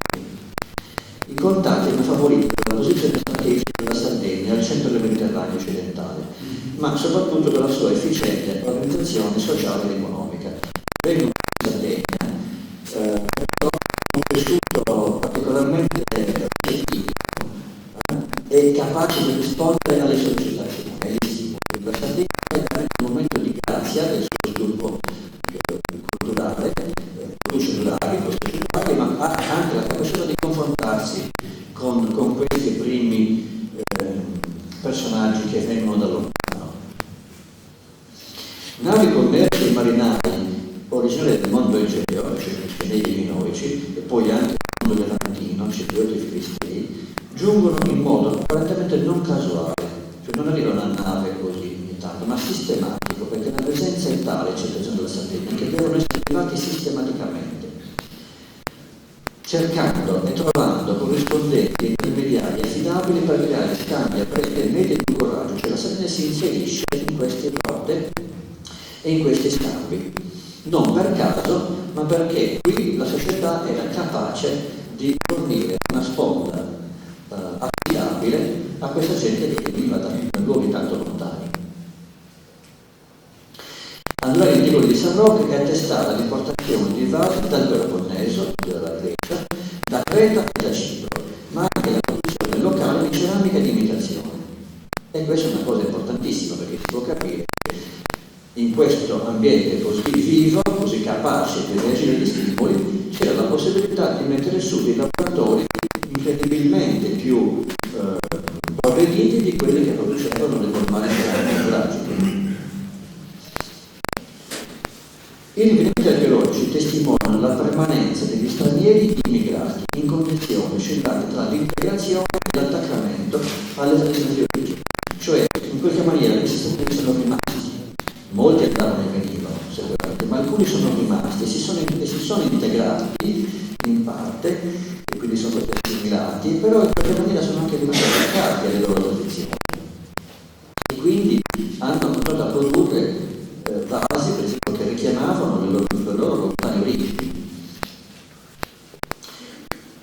Ai navigatori stranieri finiscono per mai nuragici, equipaggiati con i loro prodotti e contenitori, o almeno le navi approdate sulle coste della Sardegna ripartono accogliendo anche prodotti nuragici. Quindi i nuragici non si limitano a ricevere, ma partecipano a queste navigazioni e a questi scambi. E quindi partono portandosi appresso vasi nuragici. E infatti i contenitori nuragici sono stati rinvenuti negli empori del bronzo recente della Sicilia, Canatello, che è vicino ad Agrigento, e di Creta, con Mosca sulla costa meridionale dell'isola, vicino al palazzo di Festos, e anche nell'abitato del corso finale sull'Acropoli di Lipari. Quindi qui si trovano proprio vasi nuragici prodotti in Sardegna. Quindi non possiamo proprio che immaginare che gente nuragica, navigatori nuragici, si sono uniti a questi naviganti orientali e insieme hanno viaggiato per mare nella direzione opposta, tornando verso oriente, fermandosi in Sicilia o arrivando fino all'Italia. Però anche qui un'altra cosa interessante, cioè a Cannatello, vicino all'Agrigento, sono stati sia vasi di produzione sarda, sia vasi di imitazione, prodotti sul posto con l'argilla locale. Ciò suggerisce la presenza di un nucleo umano nuragico, quello che abbiamo detto prima. Questi nuragici sono arrivati con i loro vasi, a un certo punto i loro vasi si sono rotti. E allora, prima di essere completamente assorbiti, prima di integrarsi completamente, hanno mantenuto un attaccamento alle loro tradizioni e hanno continuato a produrre questi vasi con l'argilla del posto, non sarda quindi, ma siciliana, riproducendo le forme ceramiche che dovevano avere in Sardegna. Tra l'altro, se noi consideriamo che i vasi erano prodotti dalle donne, significa che a queste navigazioni partecipavano uomini e sicuramente anche donne, e che per un po' di tempo sono rimasti attaccati alle loro tradizioni nuragiche. In tutti i casi il contatto umano tra residenti e ospiti dà luogo a straordinarie esperienze di interazione culturale e di ibridazione stilistica e tecnologica, cioè queste persone che si incontrano avranno avuto anche qualche difficoltà ogni tanto, ma soprattutto hanno convissuto e hanno collaborato e hanno appreso gli uni dagli altri costumi, modi di vita, nuove tradizioni e anche nuove capacità tecnologiche di fare cose nuove che non erano nelle tradizioni precedenti. Questo è l'esempio appunto delle ceramiche nuragiche prodotte in Sardegna veramente e che sono state trovate a Lipari. Altro argomento importante, perché di questo si parla e si sparla, ma si rischia di non condividere l'argomento, Fenici e Greci. Agli inizi dell'età di ferro, sulla costa siro-palestinese di antica civiltà cananea, quindi prima dei Fenici noi diciamo che c'erano i Cananei, no? Ecco. Ma a un certo punto si formano i popoli storici, a noi noti dei documenti scritti, cioè Fenici, Ebrei, Filistei, eccetera. Su tutti i Fenici diventano protagonisti di traffici marittimi lungo e lunghissimo raggio, che li portano fin sulle coste marocchine e portoghesi, oltre la sotto Gibilterra. Fenici e Greci navigavano tranquillamente, o con qualche preoccupazione, ma comunque navigavano lungo le sponde dell'Oceano Atlantico, superavano Gibilterra. Questo è assolutamente assolutto, non si può pensare che si fermassero allo stato di Gibilterra, come invece si è detto in questi ultimi anni, si è detto che si è preteso in questi ultimi anni. Benissimo, in particolare frequentano tutte le coste del Mediterraneo, Cipro, Creta, Grecia, Sicilia, Etruria, Sardegna, Spagna, Tunisia, Algeria e Marocco, il che non significa che abbiano dominato tutte queste terre, le hanno frequentate, dovunque sono arrivati, dovunque hanno portato qualcosa e hanno ricevuto anche qualcosa. Poi ci sono i greci, contemporaneamente, anche i greci fanno la stessa cosa. I greci hanno una lunga storia di diaspora, diciamo, no? Quindi dalla Grecia dalla madrepatria si erano già spostati sulle sponde della Turchia, per esempio, dove c'erano le antiche colonie greche, ma in questo stesso momento organizzano imprese commerciali e coloniali nel Mediterraneo occidentale. Fenici e Greci appaiono spesso insieme, ecco una cosa importante. Si è detto che erano nemici, non si potevano vedere, non potevano assolutamente fare cose insieme o vivere insieme, invece non è vero. Fenici e Greci partecipano spesso insieme alle stesse imprese e vengono accolti dai popoli residenti. Negli scali marittimi si formano poli con popolazioni miste, come Pitecusa, l'isola di Ischia e Sant'Imperio dell'Alghero. Poi risorgono anche le colonie, ma per un certo momento abbiamo questi empori, cioè luoghi di scambio, dove c'è una popolazione residente locale, quindi sapendo dei modi nuragici, e poi arrivano spesso insieme Fenici e Greci. Ecco, qui lo vediamo da questa cartina che ci fa vedere in giallo il mondo greco e gli insediamenti greci, in rosso quelli fenici, e si vede che in alcuni casi abbiamo insediamenti greci in mezzo a quelli fenici. Quindi erano benissimo capaci di convivere anche in Sicilia. Certo, poi quando c'è stato l'imperialismo cartaginese da una parte e l'imperialismo siracusano dall'altra, due imperialismi non possono convivere, e quindi sono diventati assolutamente incompatibili, ma per lungo tempo sono stati invece capaci di navigare insieme e di stanziarsi insieme nelle diverse regioni che toccavano, e la Sardegna è stata una di queste. Tra l'altro vi segnalo qui la presenza di un insediamento greco ormai sicurissimo affrettato a Olbia. Quindi abbiamo una fase di convivenza tra nordici e stranieri. I Fenici, ormai ben radicati nel mondo occidentale, tendono a insediarsi stabilmente e a cambiare il loro rapporto con le società che li accolgono. All'inizio questi erano ospiti, no? Arrivano, non hanno nulla, non hanno basi, non hanno nessuna cosa di sostegnotarsi da soli, sono ospiti delle comunità nuragiche che detenevano tutte le risorse territoriali e quindi sono in posizione subordinata, non dipendenti, erano controllati e forse sono stati anche rapidamente assimilati, cioè i primi che sono arrivati, sicuramente molto pochi, in qualche maniera sono stati molto assimilati, integrati, fagocitati dalla popolazione nuragica predominante, ma pian le cose dovevano cambiare e quindi possiamo immaginare che a un certo punto hanno ottenuto in concessione piccole aree di insediamento esclusivo, operanti come installazioni marittime di smistamento e transito di materie prime e prodotti finiti, anzi come veri e propri agenti dello scambio esterno per conto di cantori nuragici. Cioè questi arrivano a un certo punto in un numero un pochino maggiore, cominciano ad organizzarsi e hanno in concessione delle aree.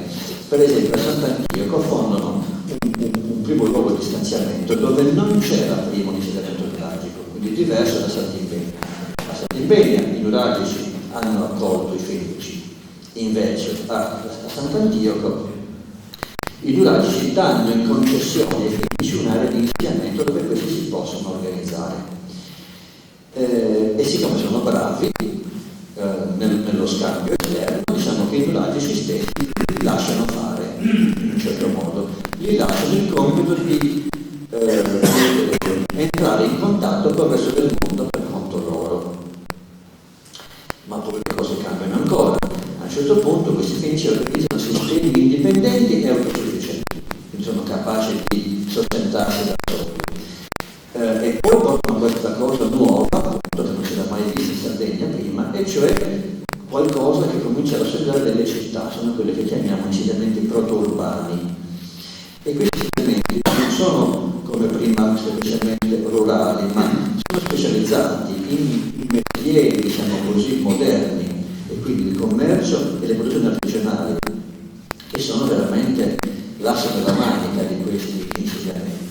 Quello che rende diverso tutto quello che si era visto fino ad ora in Sardegna, che erano comunque sempre soltanto insediamenti agricoli. Qui invece abbiamo veramente qualche cosa di nuovo. Il mondo sta cambiando. Ecco, questa frase si ripeterà fra poco e appunto ci segnalerà che veramente ci sono dei grandissimi cambi. Nei santuari vediamo veramente lo sviluppo dei commerci, lo sviluppo della diseguaglianza sociale e tutte quelle cose che abbiamo detto prima e che stanno trasformando completamente il mondo nuragico. Anche qui croci naturalmente, ma fibule in bronzo che sono più o meno quelle che abbiamo detto anche prima. Quindi oggetti che indicano un costume, un abbigliamento che non era quello normale, locale. Quindi queste fibule significano che c'era gente che si vestiva come si vestiva al di là del Mar Tirreno, sulla penisola. Poi ci sono questi straordinari bacini di bronzo, uno di cui è anche perfettamente decorato, che sono esattamente fatti sulla maniera di bacini che venivano da Cipro. Questi probabilmente non sono di origine cipriota, forse sono stati fatti o in Etruria o forse anche in Sardegna, ma il loro modello chiaramente è quello dei bacini prodotti a Cipro. Quindi i contatti si estendono e da questo momento, diciamo, perde terreno la componente micenea e minoica, quindi la Grecia, invece il centro principale di questi navigatori artigiani che vengono cominciano ad essere i ciprioti. Questi stanno al loro posto nell'VIII secolo, non prima. Andiamo qui vicino, sempre di Santi Paoli Latino, vediamo un altro di questi santuari, quindi il pozzo che sta diciamo, al centro chiaramente, ma tutto intorno tutte le strutture che servono appunto al santuario per funzionare, quindi possiamo pensare qui ai luoghi dove alloggiano i pellegrini, qui invece la grande sala dove avvengono le riunioni, quindi le assemblee, quindi dove le diverse tribù nuragiche si riuniscono per decidere quello che devono fare. E anche qui abbiamo naturalmente le solite ceramiche e anche qui le solite fibule, tra l'altro questa è abbastanza antica, questa invece è un pochino più recente, qui siamo alla fine dell'VIII secolo, addirittura del VII secolo, quindi siamo in un momento ancora più avanzato, che è veramente la soglia estrema alla quale riusciamo ad arrivare, come poi vedremo. Santa Cristina, i due bronzetti fenici, anche questi, segno appunto che i santuari sono veramente i centri dove si concentrano, scusate questo giro di parole, si concentrano tutti questi beni particolari, preziosi, importanti e nuovi che vengono da fuori. Sul monte di Sorradile, qui vicino, dall'altra parte del Tirso, questo è il tempio principale prima dei restauri ultimi che abbiamo fatto. I reperti più importanti sono appunto questa navicella, questi oggetti di bronzo, la famosa brocchetta. Ci sono altre cose non meno importanti, anche se apparentemente più povere, sono degli oggettini piccoli color terra che sembrano quasi insignificanti e invece sono oggetti d'ambra, quindi sono dei manufatti prodotti con una materia prima che veniva niente poco di meno che dal Mar Baltico per la massima parte, direttamente o indirettamente anche attraverso la Grecia, perché queste cose poi venivano lavorate molto spesso in Grecia, però si produceva ambra anche in altre zone, anche in Sicilia molto probabilmente. Quindi in qualche maniera siamo qui, siamo veramente dentro il discorso dei traffici, degli scambi, delle triangolazioni, no?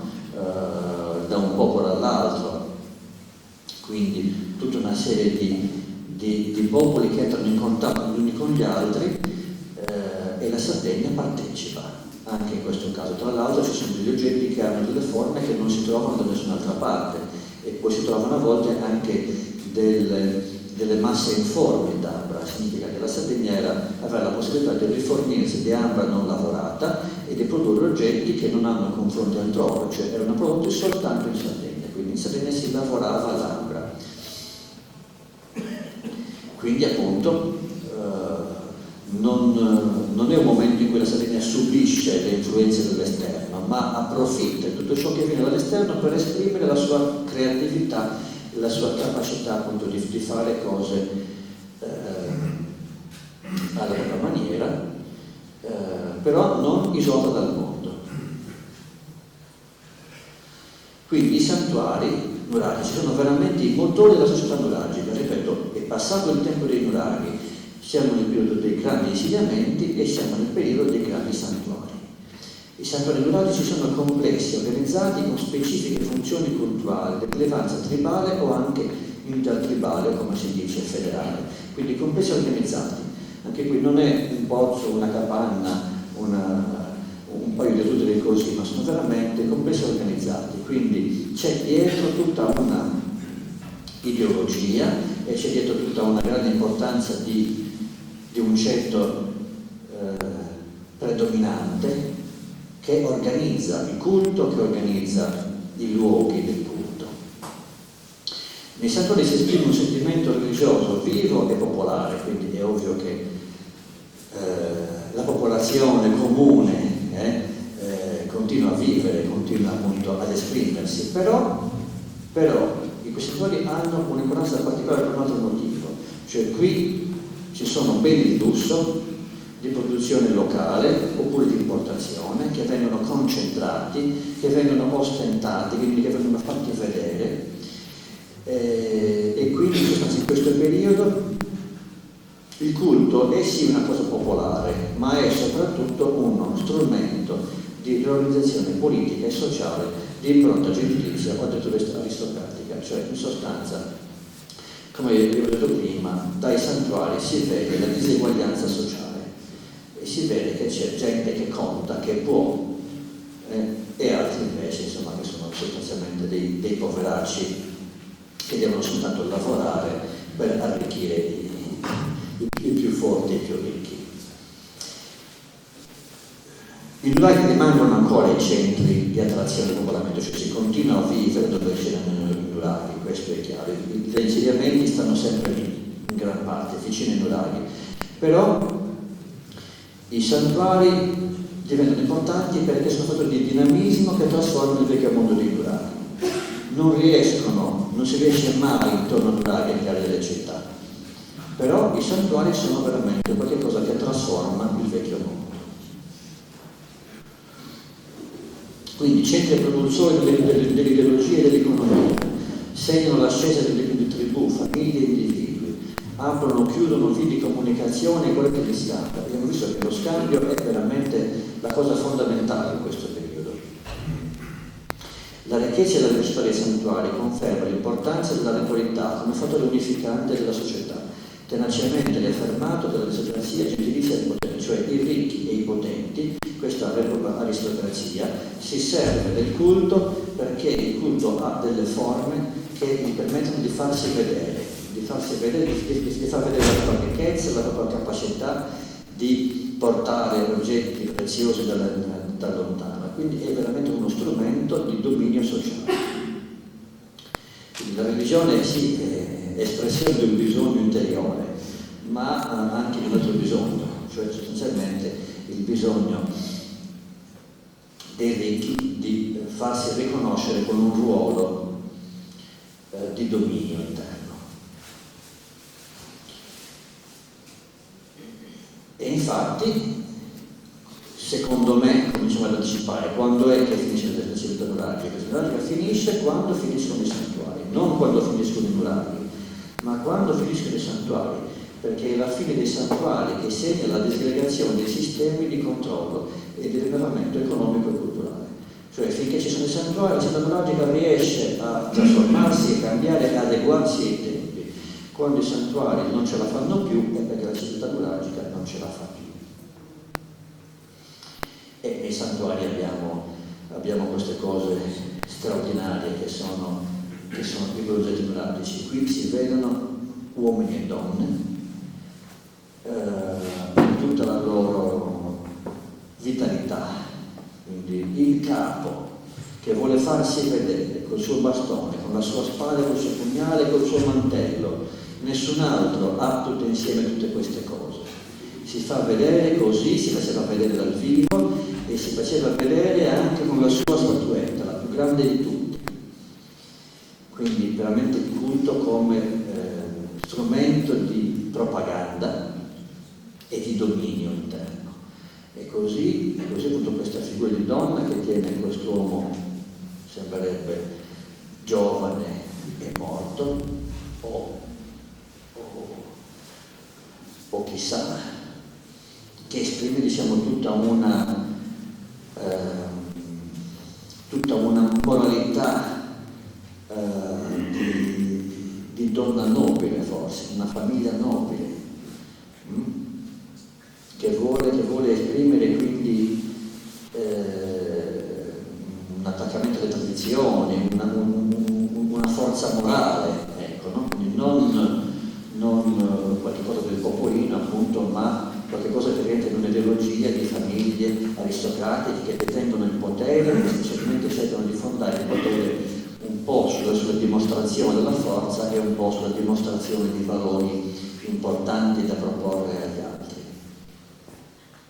E poi abbiamo il guerriero, poi ancora la mamma col bambino, siamo tutta questa dimostrazione, un offerente e una offerente col gesto della preghiera e dell'offerta,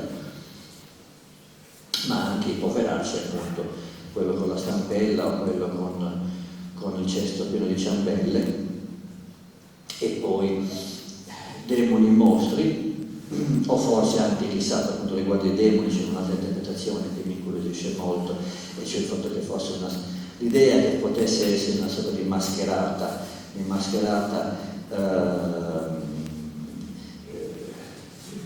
fatta proprio con lo scopo di far vedere alla gente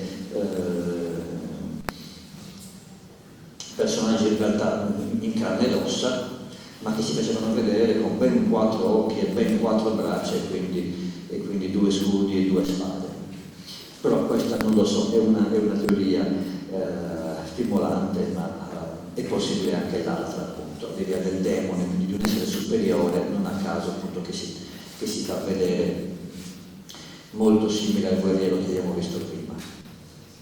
E poi il nuraghe è invecchiato, l'abbiamo visto, il nuraghe è diventato un pochino una cava di pietre, oppure è diventato una casa, oppure è diventato un tempio, ma comunque resta un simbolo fondamentale, è sempre il centro, è sempre il punto d'attrazione, è sempre un simbolo, è sempre un richiamo, è qualche cosa appunto che richiama alla tradizione solida di una civiltà nuragica ancora forte, cosa che non era più.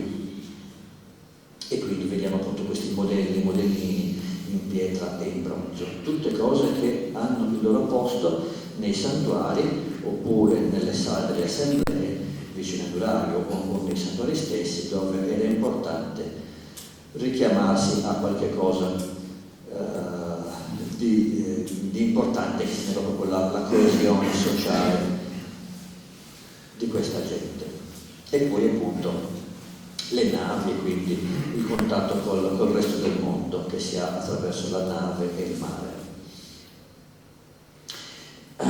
Dopo il santuario c'è un altro aspetto che dobbiamo affrontare velocemente, perché c'è poco da dire purtroppo, è quello delle tombe. Anche qui si ripete lo stesso argomento, cioè così come sono invecchiati i nuraghi e non si costruiscono più i nuraghi, sono invecchiate anche le tombe dei giganti e non si costruiscono più tombe di giganti. Anzi, quasi non si costruiscono più tombe. Le tombe di queste fasi di cui abbiamo parlato, della fine dell'età del bronzo, dell'età del ferro, sono pochissime. se ne conoscono pochissime, questo è un grande problema. Ci sono alcune tombe collettive, sappiamo che le tombe dei giganti erano tombe collettive, quindi anche di queste tombe nuove della fine dell'età del bronzo e dell'età del ferro ci sono anche tombe collettive. Per esempio questa, più famosa di tutte, Notorio di Usellus, e anche qui notiamo la presenza di oggetti d'ambra, ma anche oggetti di pasta vitra, ci sono delle collane, ci sono dei bracciali, poi c'è questo stiletto cosiddetto, questo strumentino strano allungato che è fatto di ferro e che ha una impugnatura di steatite, quindi anche questo è un oggetto raro, di pregio. Quindi una tomba di un tipo nuovo, sempre collettiva, ma ci sono qui pochi inumati, pochi scheletri, una decina forse anche meno.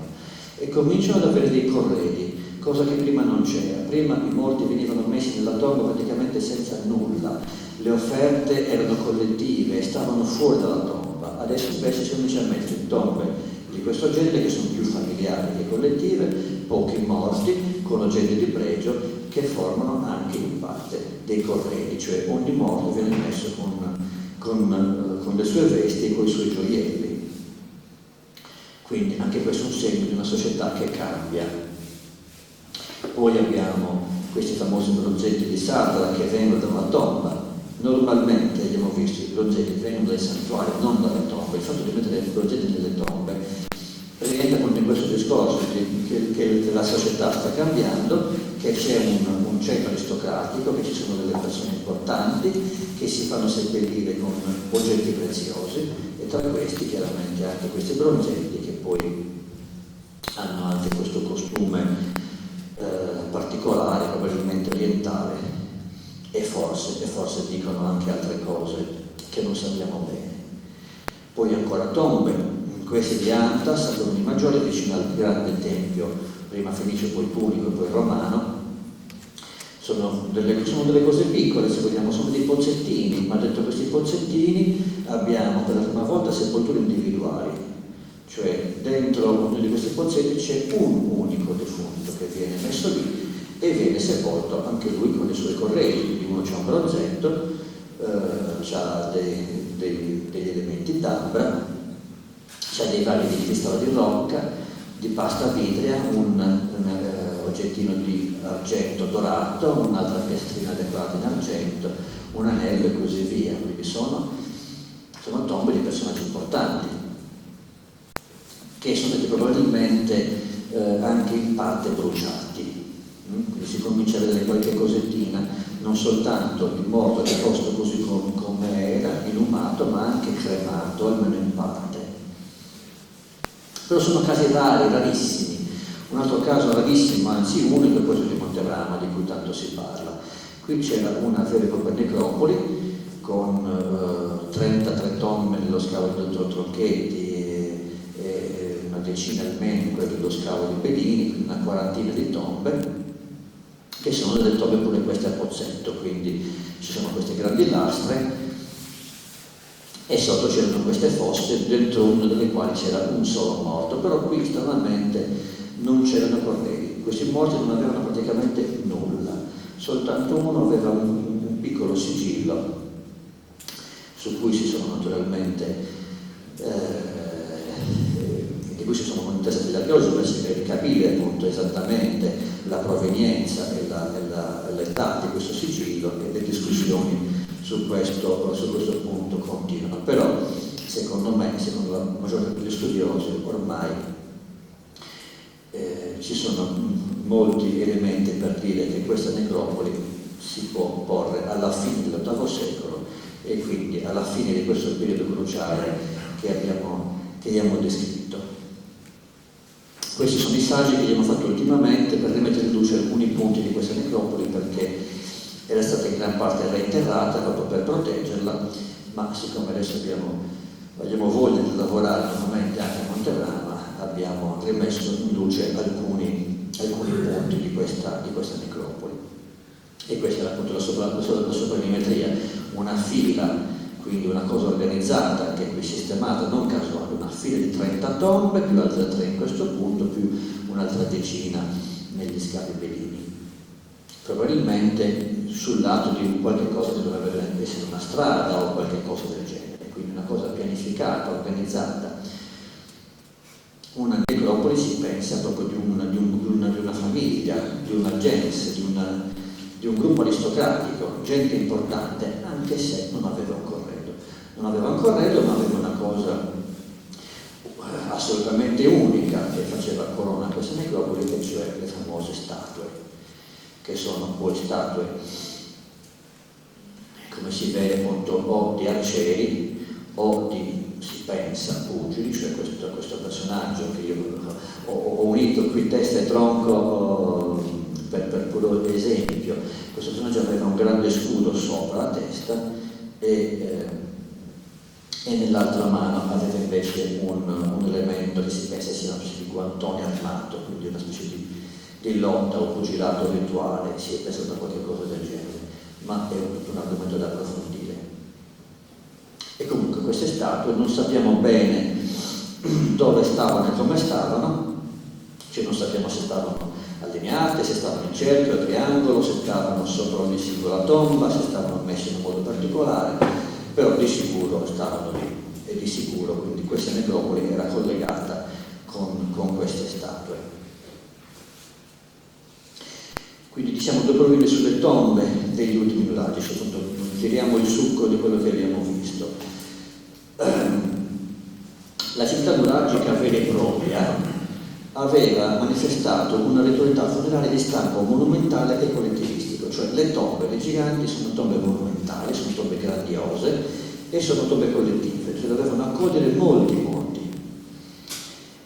Le tombe dei giganti quindi ci restituiscono le spoglie dei costruttori dei nuraghi, molto meno quelle dei costruttori e abitatori degli stessi insediamenti e dei santuari. Quindi nuraghi e tombe dei giganti stanno nella prima fase della civiltà nuragica, gli insediamenti e i santuari stanno nella seconda fase, e però di questa seconda fase si conoscono pochissime tombe. Quindi abbiamo di queste pochissime tombe, alcune sono quelle che abbiamo visto collettive e altre invece sono tombe individuali. E tra queste tombe, sia collettive che individuali, appaiono anche ossa cremate, semicombuste, quindi c'è un nuovo costume di seppellimento che comincia a farsi strada. I cambiamenti e trattamenti delle tombe funerarie esprimono forti tensioni in una fase di profonda trasformazione sociale. Normalmente i riti funebri non dovrebbero cambiare tanto, quando cambiano vuol dire che sta cambiando la società, vuol dire che c'è una spia di qualche cosa di importante che sta succedendo. Non è chiaramente indicato nelle tombe, ma si capisce che appunto ci sono forti tensioni e una forte trasformazione sociale. Quindi appunto, come abbiamo detto prima, il mondo sta cambiando. E però è un grande problema, perché la quasi totalità delle sepolture degli ultimi nuragici è sconosciuta, cioè noi veramente ne conosciamo pochissime, mentre conosciamo grandissimi insediamenti che fanno pensare che c'era tantissima gente che viveva in quei luoghi, le loro sepolture non si conoscono. Quindi c'è un problema: dove sono finiti questi morti? Allora, dobbiamo fare un passo indietro. Anche precedentemente le tombe dei giganti erano più numerose ma più piccole di quelle arcaiche, e quindi erano insufficienti a soddisfare le esigenze determinate dalla crescita demografica, cioè che ci fossero molti abitanti e poche tombe era una cosa che si cominciava a vedere già da prima, e quindi dobbiamo pensare che ci sia stato un precoce avvio di restrizioni al diritto di accesso alla sepoltura monumentale. Per noi è normale seppellire tutti. Forse c'è stato un momento in cui si è smesso di seppellire tutti, ma perlomeno si è smesso di seppellire tutti nelle sepolture monumentali. Non tutti potevano entrare nelle tombe dei giganti o nelle tombe monumentali. Questo diritto viene pian piano ristretto, soltanto alcuni cominciano a entrare nelle tombe, altri no. E quindi si arriva un momento in cui dobbiamo immaginare restrizioni ancora più radicali, e cioè l'instaurazione generalizzata di un rituale funerario rigorosissimo comportante la dispersione dei resti corporei, forse a seguito di totale combustione. Cioè l'unico modo per spiegarsi perché non conosciamo le ultime tombe nuragiche è proprio questo: forse non sono mai esistite. cioè quei cadaveri non sono mai stati sepolti in modo monumentale, forse sono stati combusti, cremati, quindi sono letteralmente scomparsi e dispersi. Però queste descrizioni potrebbero aver risparmiato alcuni individui o gruppi familiari, le elite appunto. Per qualche tempo possono essere stati accolti in quelle tombe megalitiche degli antenati, e poi invece potrebbero aver trovato posto in nuove tombe che venivano fabbricate apposta, ma di cui ne conosciamo pochissime, segno che dovevano essere veramente poche, no? Queste tombe di questi personaggi importanti. E poi c'è la novità appunto del corredo individuale, che qualche volta c'è ed è importante, altre volte invece non c'è per niente. Ancora un argomento da affrontare, adesso vediamo a vedere che cosa succede con le cose nuragiche che vanno fuori dalla Sardegna. Per esempio la famosa barchetta di Sumonte è praticamente identica a una trovata a Populonia, una delle città etrusche delle Etruria settentrionali in Toscana, quindi vicino a Livorno, che io ho nominato anche prima. Ma soprattutto queste due città etrusche di Populonia e Populonia sono quelle in cui si trovano decine e decine di brocchette, che sono le tipiche brocchette nuragiche. Anche qui alcune proprio degli originali prodotti in Sardegna e altre invece prodotte in seguito a imitazione. Quindi anche qui un costume nuovo che in qualche modo si diffonde dalla Sardegna alla Toscana. Anche qui le brocche portano bevande, probabilmente portano vino. Torniamo al discorso che abbiamo fatto prima con le anfore di Sentimbeni della Nurra che portavano vino, e ce ne decine veramente. Le tombe di queste due città, tombe a cremazione, appunto hanno spessissimo di queste brocchette nuragiche o di tipo nuragico. Ma si trovano anche da altre parti, per esempio le ultime scoperte ci fanno vedere che sono presenti anche in Sicilia.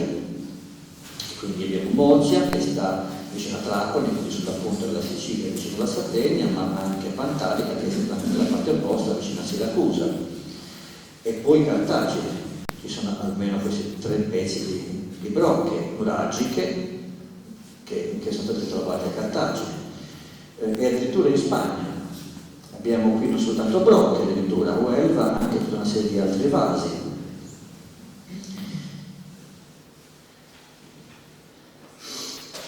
E quindi tutto questo non è casuale, rientra in un sistema, rientra in una grande rete di commercio, di contatti culturali che va da Tiro, cioè dal Libano, dall'estremità orientale del Mediterraneo, fino a Cartagine, Nora e Huelva. E Huelva, come si vede qui, è sulle sponde dell'Oceano Atlantico, diciamo oltre lo Stretto di Gibilterra. E anche qui, come abbiamo visto in Sardegna e Sentimbeni, abbiamo la ceramica nuragica, abbiamo le ceramiche greche e abbiamo le ceramiche fenicie. E abbiamo ancora, nell'ambito di tutti questi traffici, anfore di tipo fenicio prodotte in Sardegna, forse Sentimbeni o comunque nella Nurra, che portavano vino prodotto in Sardegna e che si trovano a Cartagine. E al centro di tutto questo c'è appunto la Sardegna, c'è Nora, c'è la famosa stella che per la prima volta nomina la nostra isola con un nome che però non sappiamo se sia nato effettivamente qui o se sia stato portato da altri. Di origine evidentemente orientale. Quindi la Sardegna che è veramente parte di questo mondo. E per il momento non c'è traccia di dominatori, non c'è traccia di guerra, di conquista, ma la Sardegna partecipa con quello che ha di meglio, cioè la capacità di adeguarsi a tutte queste cose. Addirittura una brocchetta è stata trovata a Creta, quindi da tutt'altra parte rispetto alla Sardegna, verso est, probabilmente perché Creta era, come abbiamo visto anche prima, un punto una tappa dei traffici che andavano in senso inverso, tornando verso la Palestina, verso la Fenicia. E quindi in questo video che abbiamo visto, la Sardegna è ben integrata nella rete di collegamento col resto del mondo mediterraneo. È probabile che i rapporti fossero diretti solo con l'Etruria settentrionale e immediati con le altre regioni. Questo significa questo: si parla tanto della navigazione, della flotta nuragica, dei sardi grandi navigatori, però abbiamo visto che dove ci sono le flotte nuragiche, per esempio, ci sono sempre vasi greci e fenici. Quindi è molto probabile che i fattori di queste cose fossero i fenici, in gran parte. Rapporti diretti molto più facilmente con l'Etruria, cioè con la regione più vicina, ma con le zone più lontane probabilmente, anzi quasi sicuramente intervenivano proprio i fenici, perché sono i fenici che hanno il materiale che è sempre presente insieme agli altri nuragici e greci. È appunto possibile che i rapporti fossero complessivamente gestiti dai fenici in una fase di grande sviluppo dei traffici da un capo all'altro del Mediterraneo. Ripeto, non stanno scambiando brocchette o anfore, stanno mettendo su una rete commerciale di scambio in cui si portano anfore e brocche che portano vino e che col vino portano nuovi costumi e nuove abitudini, quindi qualcosa che è molto di più di semplici merci. Non è solo un commercio di oggetti. Con anfore e brocche viaggia il vino e col vino si diffonde il costume del banchetto rituale. Cambiano le abitudini, il modo di mangiare e di bere, il modo di vivere e di vestire, il modo di pensare.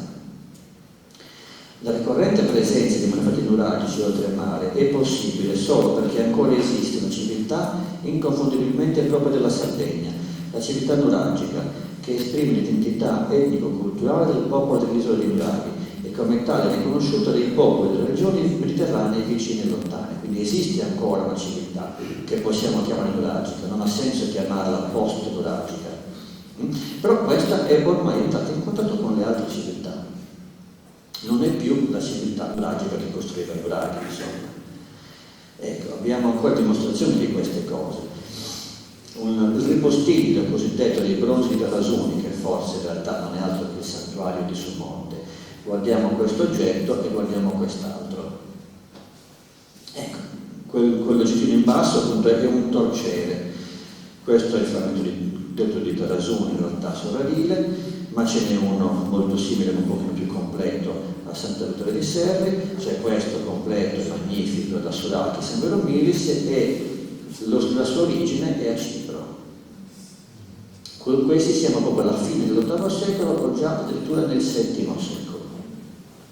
Stessa cosa con questo oggetto qui, che è similissimo, ma è soltanto un esempio tra tanti possibili, a Vetulonia, ancora una volta nell'Etruria settentrionale, in Toscana. Poi abbiamo dei vasi, siamo consapevoli che ora si chiama orientalizzante, cioè è tanta l'importanza dei traffici, delle nuove abitudini che vengono da Oriente, che la vita si trasforma e quindi tutto diventa orientale, tutto si orientalizza. E quindi abbiamo a Burdusò questa brocca di bronzo fatta esattamente con la forma delle antiche brocchette, ma ha alla base del manico una palmetta fusa, quindi fatta insieme al resto del vaso, di tipo fenicio. E ancora a Udine, Nuraghi e Suigante, quest'altro vaso composito formato con diversi pezzi. Anche qui abbiamo una palmetta sempre tipo fenice, quindi siamo in questo periodo appunto ormai nel VII secolo, in cui veramente in Sardegna è stato molto fortemente assorbito appunto tutto questo insieme di cose legate al banchetto e al vino che sono un costume di origine orientale. Però continuano a vivere ancora gli indigeni, non abbiamo i fenici che hanno occupato la Sardegna per intero e hanno mandato via tutti i poveri nuragici conquistati. Questo non è assolutamente avvenuto. Continuano a vivere ancora degli insediamenti che possiamo chiamare indigeni, non più nuragici ormai, ma indigeni, insomma, sicuramente sì, sono una popolazione autoctona di origine locale, però cominciano anche questi a modificare le loro abitudini e quindi hanno la brocca, hanno la fiasca, ma hanno anche delle tazze assolutamente greche. E quindi entriamo in questo nuovo capitolo che è questo proprio degli insediamenti coloniali. Prima abbiamo parlato di empori, quindi luoghi di scambio. Adesso siamo negli insediamenti coloniali, abbiamo degli insediamenti che sono delle proprie città. Qui a Taros c'era una volta un villaggio nuragico che sta qui, a Sumurrumano, ma ormai questo villaggio è stato completamente soppiantato da un insediamento urbano in cui abbiamo una componente di abitanti fenici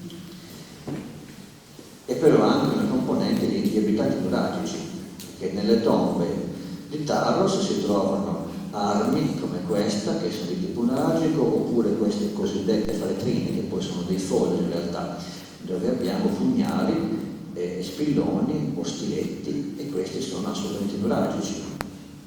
Quindi qualcuno è stato sepolto in queste tombe fenicie, con rito fenicio, ma si portava appresso oggetti nuragici, e quindi dovevano essere persone di origine nuragica, che si erano inurbati, come si dice, avevano cambiato casa e dalla campagna erano andati in città.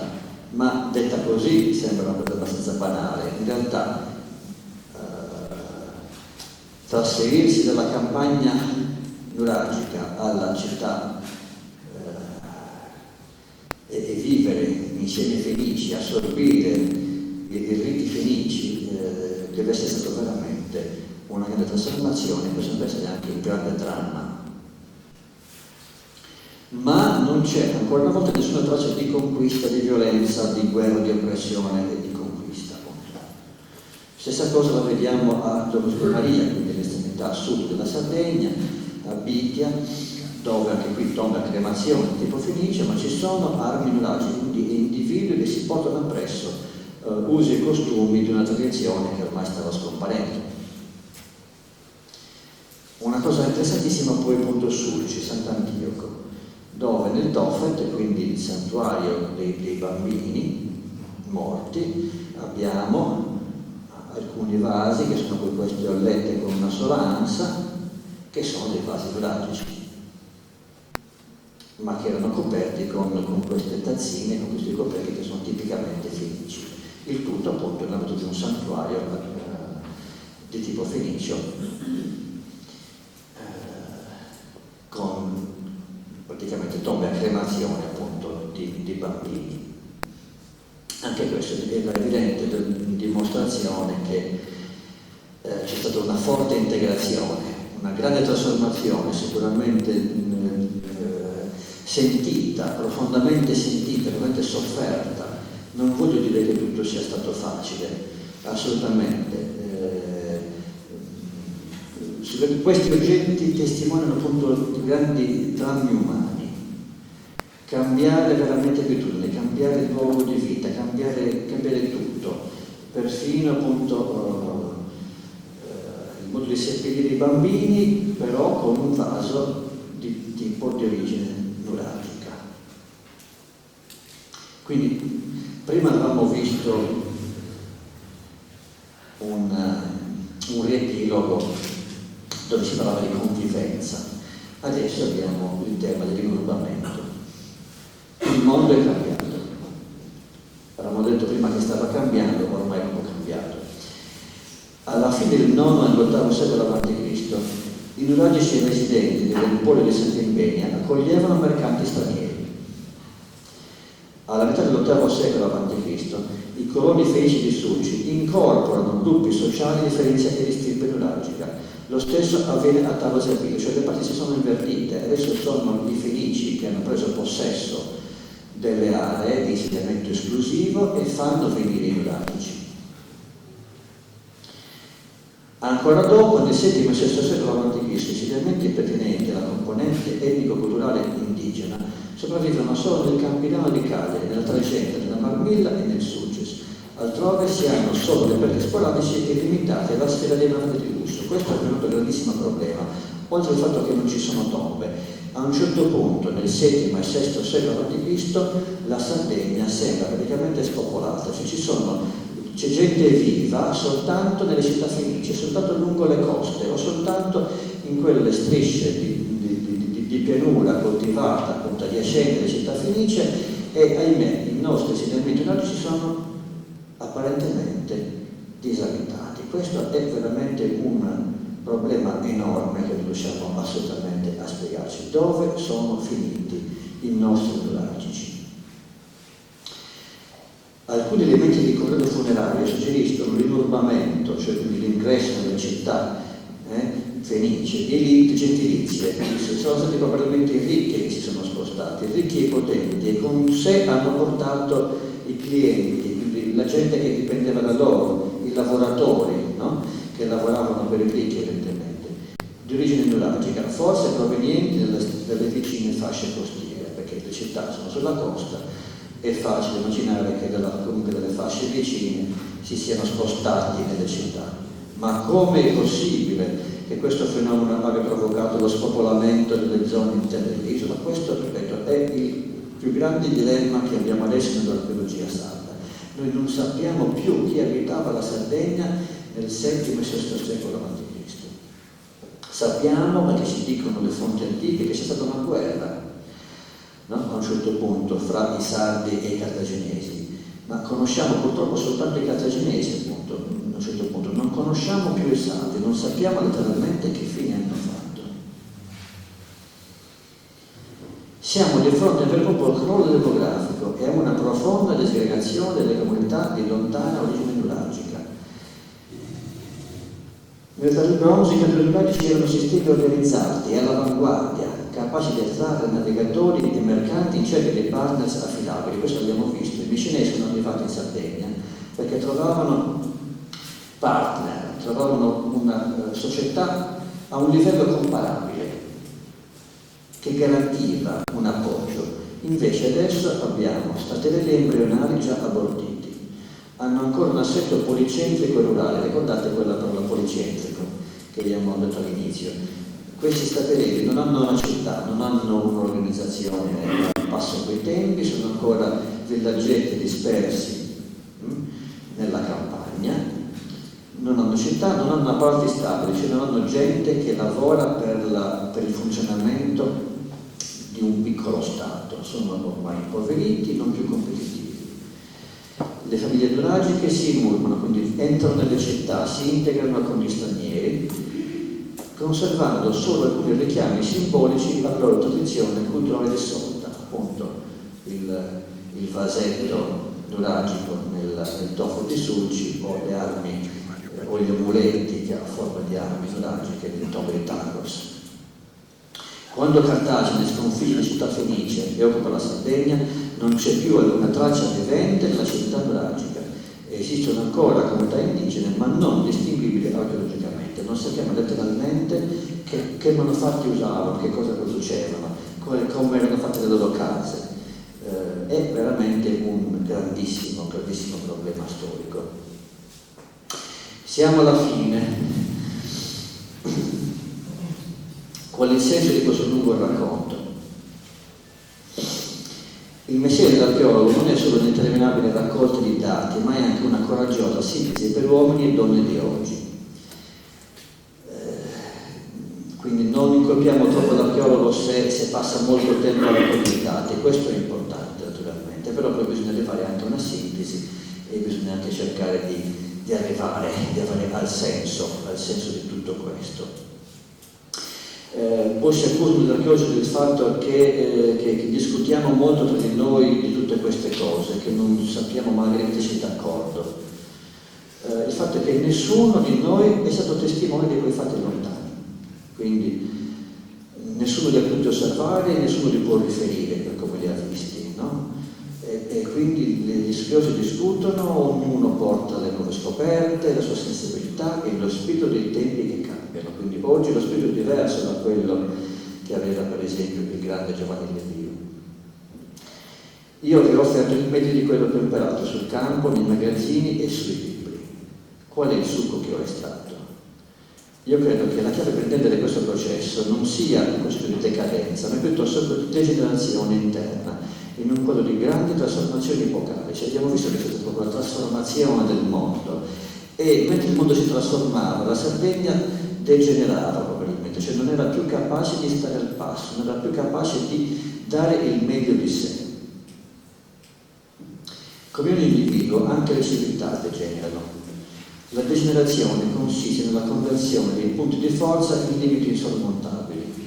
Per esempio, la competizione degenera in professionalità, cioè la civiltà nuragica è sempre stata molto competitiva, competitiva, ma finché la competizione rimane a un certo livello è un fatto positivo, di stimolo per tutti a migliorare, ma quando diventa conflittualità diffusa diventa una palla al piede, perché grandi risorse vengono spese per difendersi dai vicini.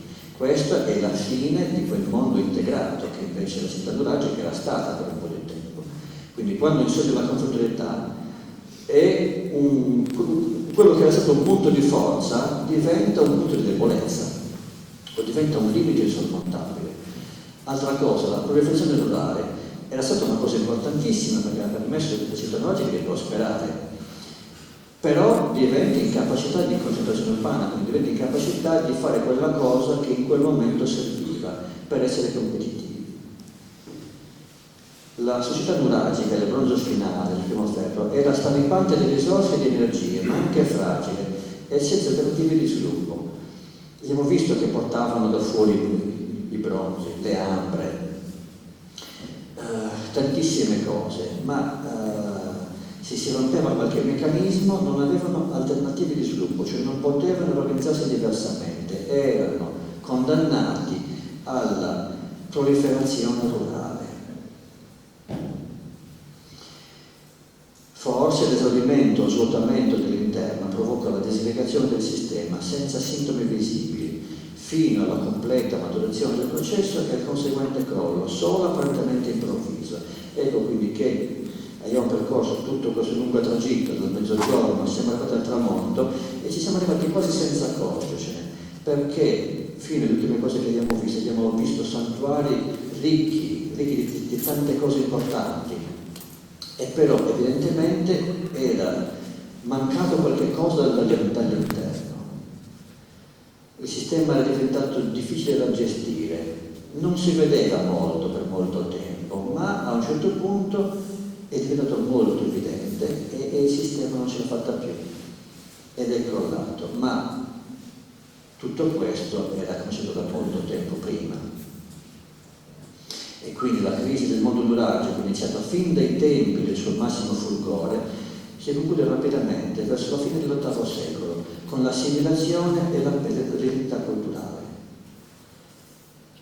Adesso che futuro espressa il compito di restituire il ruolo delle successive popolazioni culturalmente, geneticamente ibridate, di cui ancora troppo poco sappiamo al di fuori dei centri corsi. Ci abbiamo detto appunto che in realtà sappiamo praticamente poco o nulla, però queste popolazioni sono importanti perché noi siamo loro, sostanzialmente. Chi siamo noi se non appunto queste popolazioni culturalmente e geneticamente ibridate che sono nate da questa vicenda di incontri anche col mondo esterno. Una noticina velocissima, dal passato al futuro. Il tramonto della città nuragica ci ammonisce. Tutte le civiltà tramontano.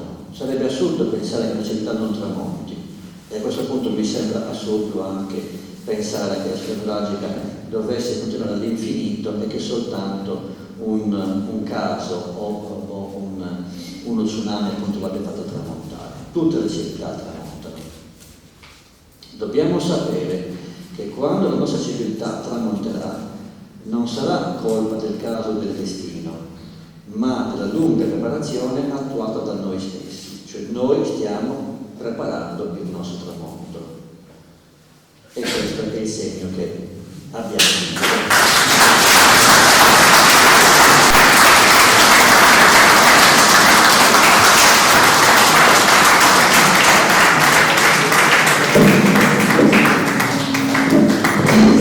Se qualcuno vuole intervenire per fare delle domande.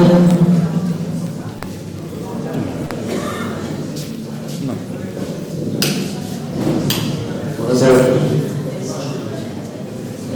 Dottor Rosari. Direi che abbiamo parlato un pochettino, ma naturalmente non molto, perché sennò avremmo fatto un altro discorso. Da quello che ho detto è chiaro perlomeno una cosa, che c'è una civiltà nuragica iniziale che costruisce nuraghi, che ci fa anche certe cose, e poi c'è una civiltà nuragica più tarda che viene dopo che non costruisce più nuraghi, che nei vecchi nuraghi faceva altre cose. Che cosa facevano nei primi nuraghi? Io penso che facessero un po' di tutto. fatto è questo, che molto spesso noi vediamo che c'è un nuraghe senza villaggio, oppure che c'è un nuraghe con villaggio, ma è evidente che è stato costruito dopo, quindi prima c'è stato un nuraghe senza villaggio e poi è tutto intorno, tutto quello che è venuto col tempo. Quindi per molto tempo i nuraghi sono rimasti quasi isolati, per cui dobbiamo pensare che chi costruiva i nuraghi ci faceva dentro tutto quello che era possibile fare, perché non aveva altre strutture. Quindi parliamo soprattutto di immagazzinamento fondamentale, direi, cioè dovevano essere dei luoghi di immagazzinamento, anche di abitazione, sicuramente abitavano i nuraghi, ma non per questo dovevano essere delle case con una specifica funzione di casa. Poi i nuraghi soprattutto erano fatti per essere visti e per vedere, quindi il fatto che fossero grandi e in posizione elevata doveva essere legato a questo fatto, dovevano essere visti e da loro si doveva vedere. Questo non significa che ci fosse gente sempre lì pronta con i binocoli, no? O comunque sempre pronta a osservare quello che succede intorno. Non esistevano guardie specializzate con lo scopo specifico di stare tutto il tempo a guardare, no?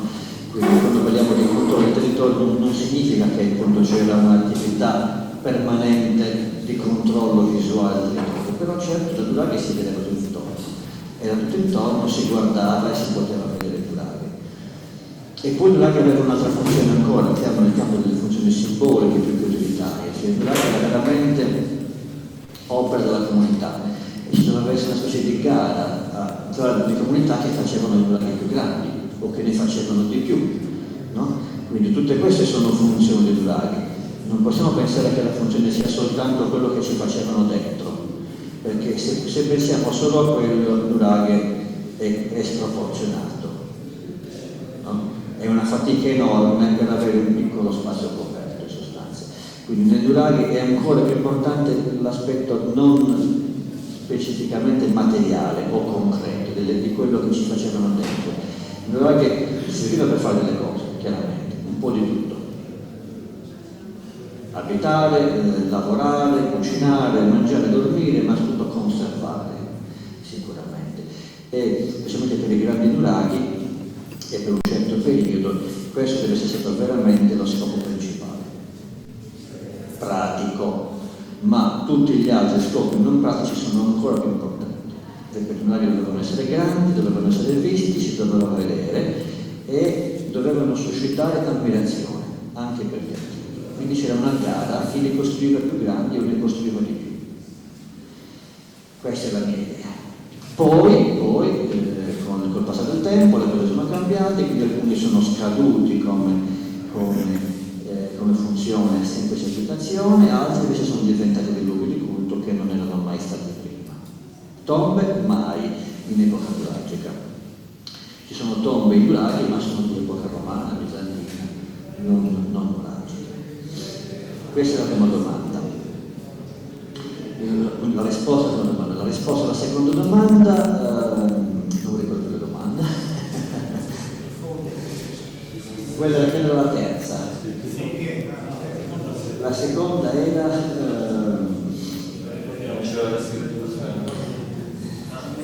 no, quella era la terza.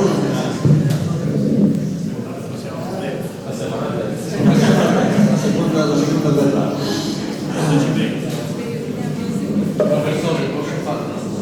Allora, mi sembra che in Burgos, la risposta è velocissima, non so nulla.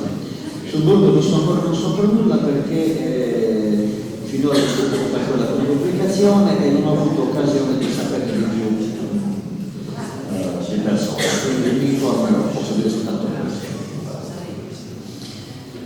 Però, visto quello che si sa di pubblicato, quello che ho potuto vedere io,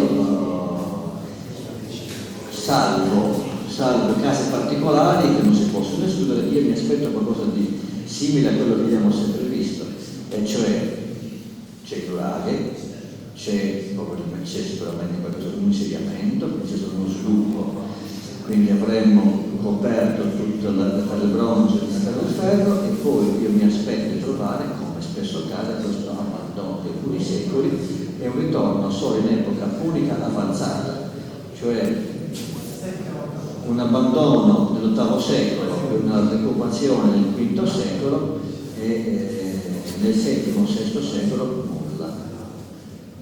Questo è proprio il problema che abbiamo praticamente dappertutto e che si cerca disperatamente di risolvere. Poi il problema della scrittura e delle fonti esterne. Noi non dobbiamo assolutamente pensare che la mancanza di scrittura sia un fatto vergognoso, no? Di cui ci dobbiamo appunto vergognare. Vorrei assolutamente essere chiaro, non è che io dico che i sindaci non avevano scrittura, erano degli analfabeti, erano degli incapaci, erano un popolo incivile, assolutamente no, per carità. Ma una cosa diciamo si sa, la scrittura marca un momento particolare dello sviluppo di civiltà, no? Anzi, a dire la verità, quando si parla di civiltà, molti intendono la civiltà egizia, la civiltà sino-babilonese, sumeri e questi che non a caso avevano la scrittura. Quindi la scrittura diventa, qualcuno l'ha scritto, l'ha teorizzato, uno degli elementi che fanno la civiltà è la scrittura. E infatti al di fuori della Sardegna molti non chiamerebbero la civiltà nuragica una civiltà, ma se a noi ci tocca la civiltà nuragica ci trasformiamo veramente in belve. Quindi la civiltà nuragica è una civiltà, come si fa a dire il contrario. Non ha avuto la scrittura, non c'è niente di cui vergognarsi. Indubbiamente è chiaro che la scrittura marca un momento particolare, marca un gradino, no? Oltre il quale c'è una civiltà più evoluta. Ma il fatto che manchi questa scrittura non è un grande problema. La scrittura era uno strumento contabile, prevalentemente nelle prime fasi. Quindi se c'erano strutture sociali ed economiche praticamente complesse che avevano bisogno della scrittura, la usavano, la inventavano, oppure se la facevano prestare. Se invece il livello degli scambi, quindi dei conti da tenere, era minore, si poteva fare con altri modi. Poi io non escludo in assoluto che siano esistite forme di scritture, diciamo così, modi per tenere i conti, di cui non abbiamo documentazione, perché è una tavoletta cruda, si sbriciola, il legno scompare e così via, quindi possono esserci anche delle forme di scrittura che non si sono conservate. Ecco. Però diciamo che tutto suggerisce che questo non sia avvenuto proprio perché la nostra civiltà è arrivata a un livello in cui non c'è necessità di questo strumento, che diventava indispensabile quando si superava un gradino che da noi non si è superato. E ripeto, la città noi non l'abbiamo mai inventata, quindi il volume di produzione di scambi, di popolazione, tutto che sia una città, da noi non c'è mai stato. Quindi senza nulla togliere i nostri pali all'andarci, però insomma pretendere che avessero la scrittura perché dovevano essere più bravi degli altri, questo diciamo, non li possiamo costringere a questo. Per quanto riguarda invece le fonti esterne, intanto dobbiamo trovare una civiltà che abbia avuto la scrittura, che abbia avuto una scrittura che noi possiamo capire e per giunta sia ancora entrata in contatto con la Sardegna che ci possa dire qualcosa. Diciamo che queste tre condizioni sono un po' difficili. Tanto per fare un esempio classico, i famosi sciandali in cui parlano le iscrizioni di Ugarit o Regina, non si sa se fossero effettivamente sardi, non si sa.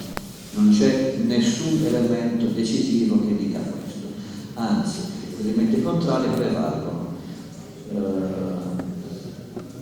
Le volte che sia qualche elemento in più, diciamo, a parte quelle, diciamo, le cose banali, insomma, ma qualche volta c'è qualche elemento in più, perché ci sono iscrizioni che ricordano i nomi di questi sciandana, non c'è niente che dica che erano sardi, sono nomi orientali, quindi era gente che stava lì effettivamente in Oriente.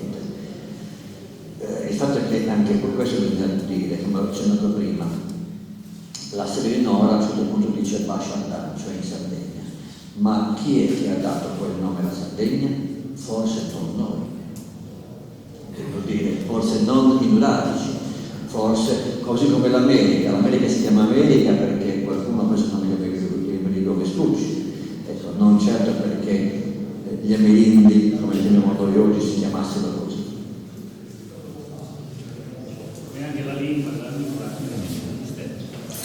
Ma la lingua non è esattamente un mistero, della lingua è incredibile, ma della lingua nuragica si sa enormemente di più di tutte le altre lingue del tempo, tranne ovviamente quella.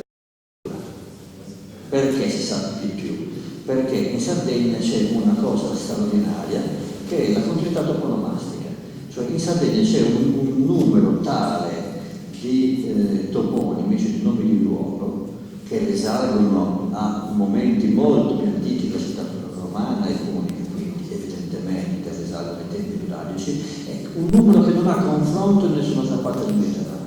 Quindi mentre di altre regioni non si sa proprio niente di quali potevano essere i suoni della città nuragica, della lingua parlata in quei tempi, invece in Sardegna qualcosa si sa.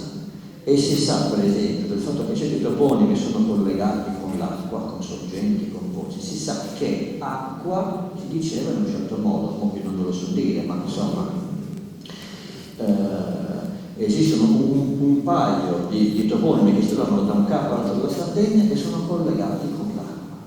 E quindi il nome acqua doveva essere simile a quelli, quindi qualcosa si sa. Incredibilmente qualcosa si sa, e in Sardegna sì, in altri posti no, e questo anche senza la scrittura, perché per millenni certi posti hanno mantenuto un nome che risale a 4.000 anni fa.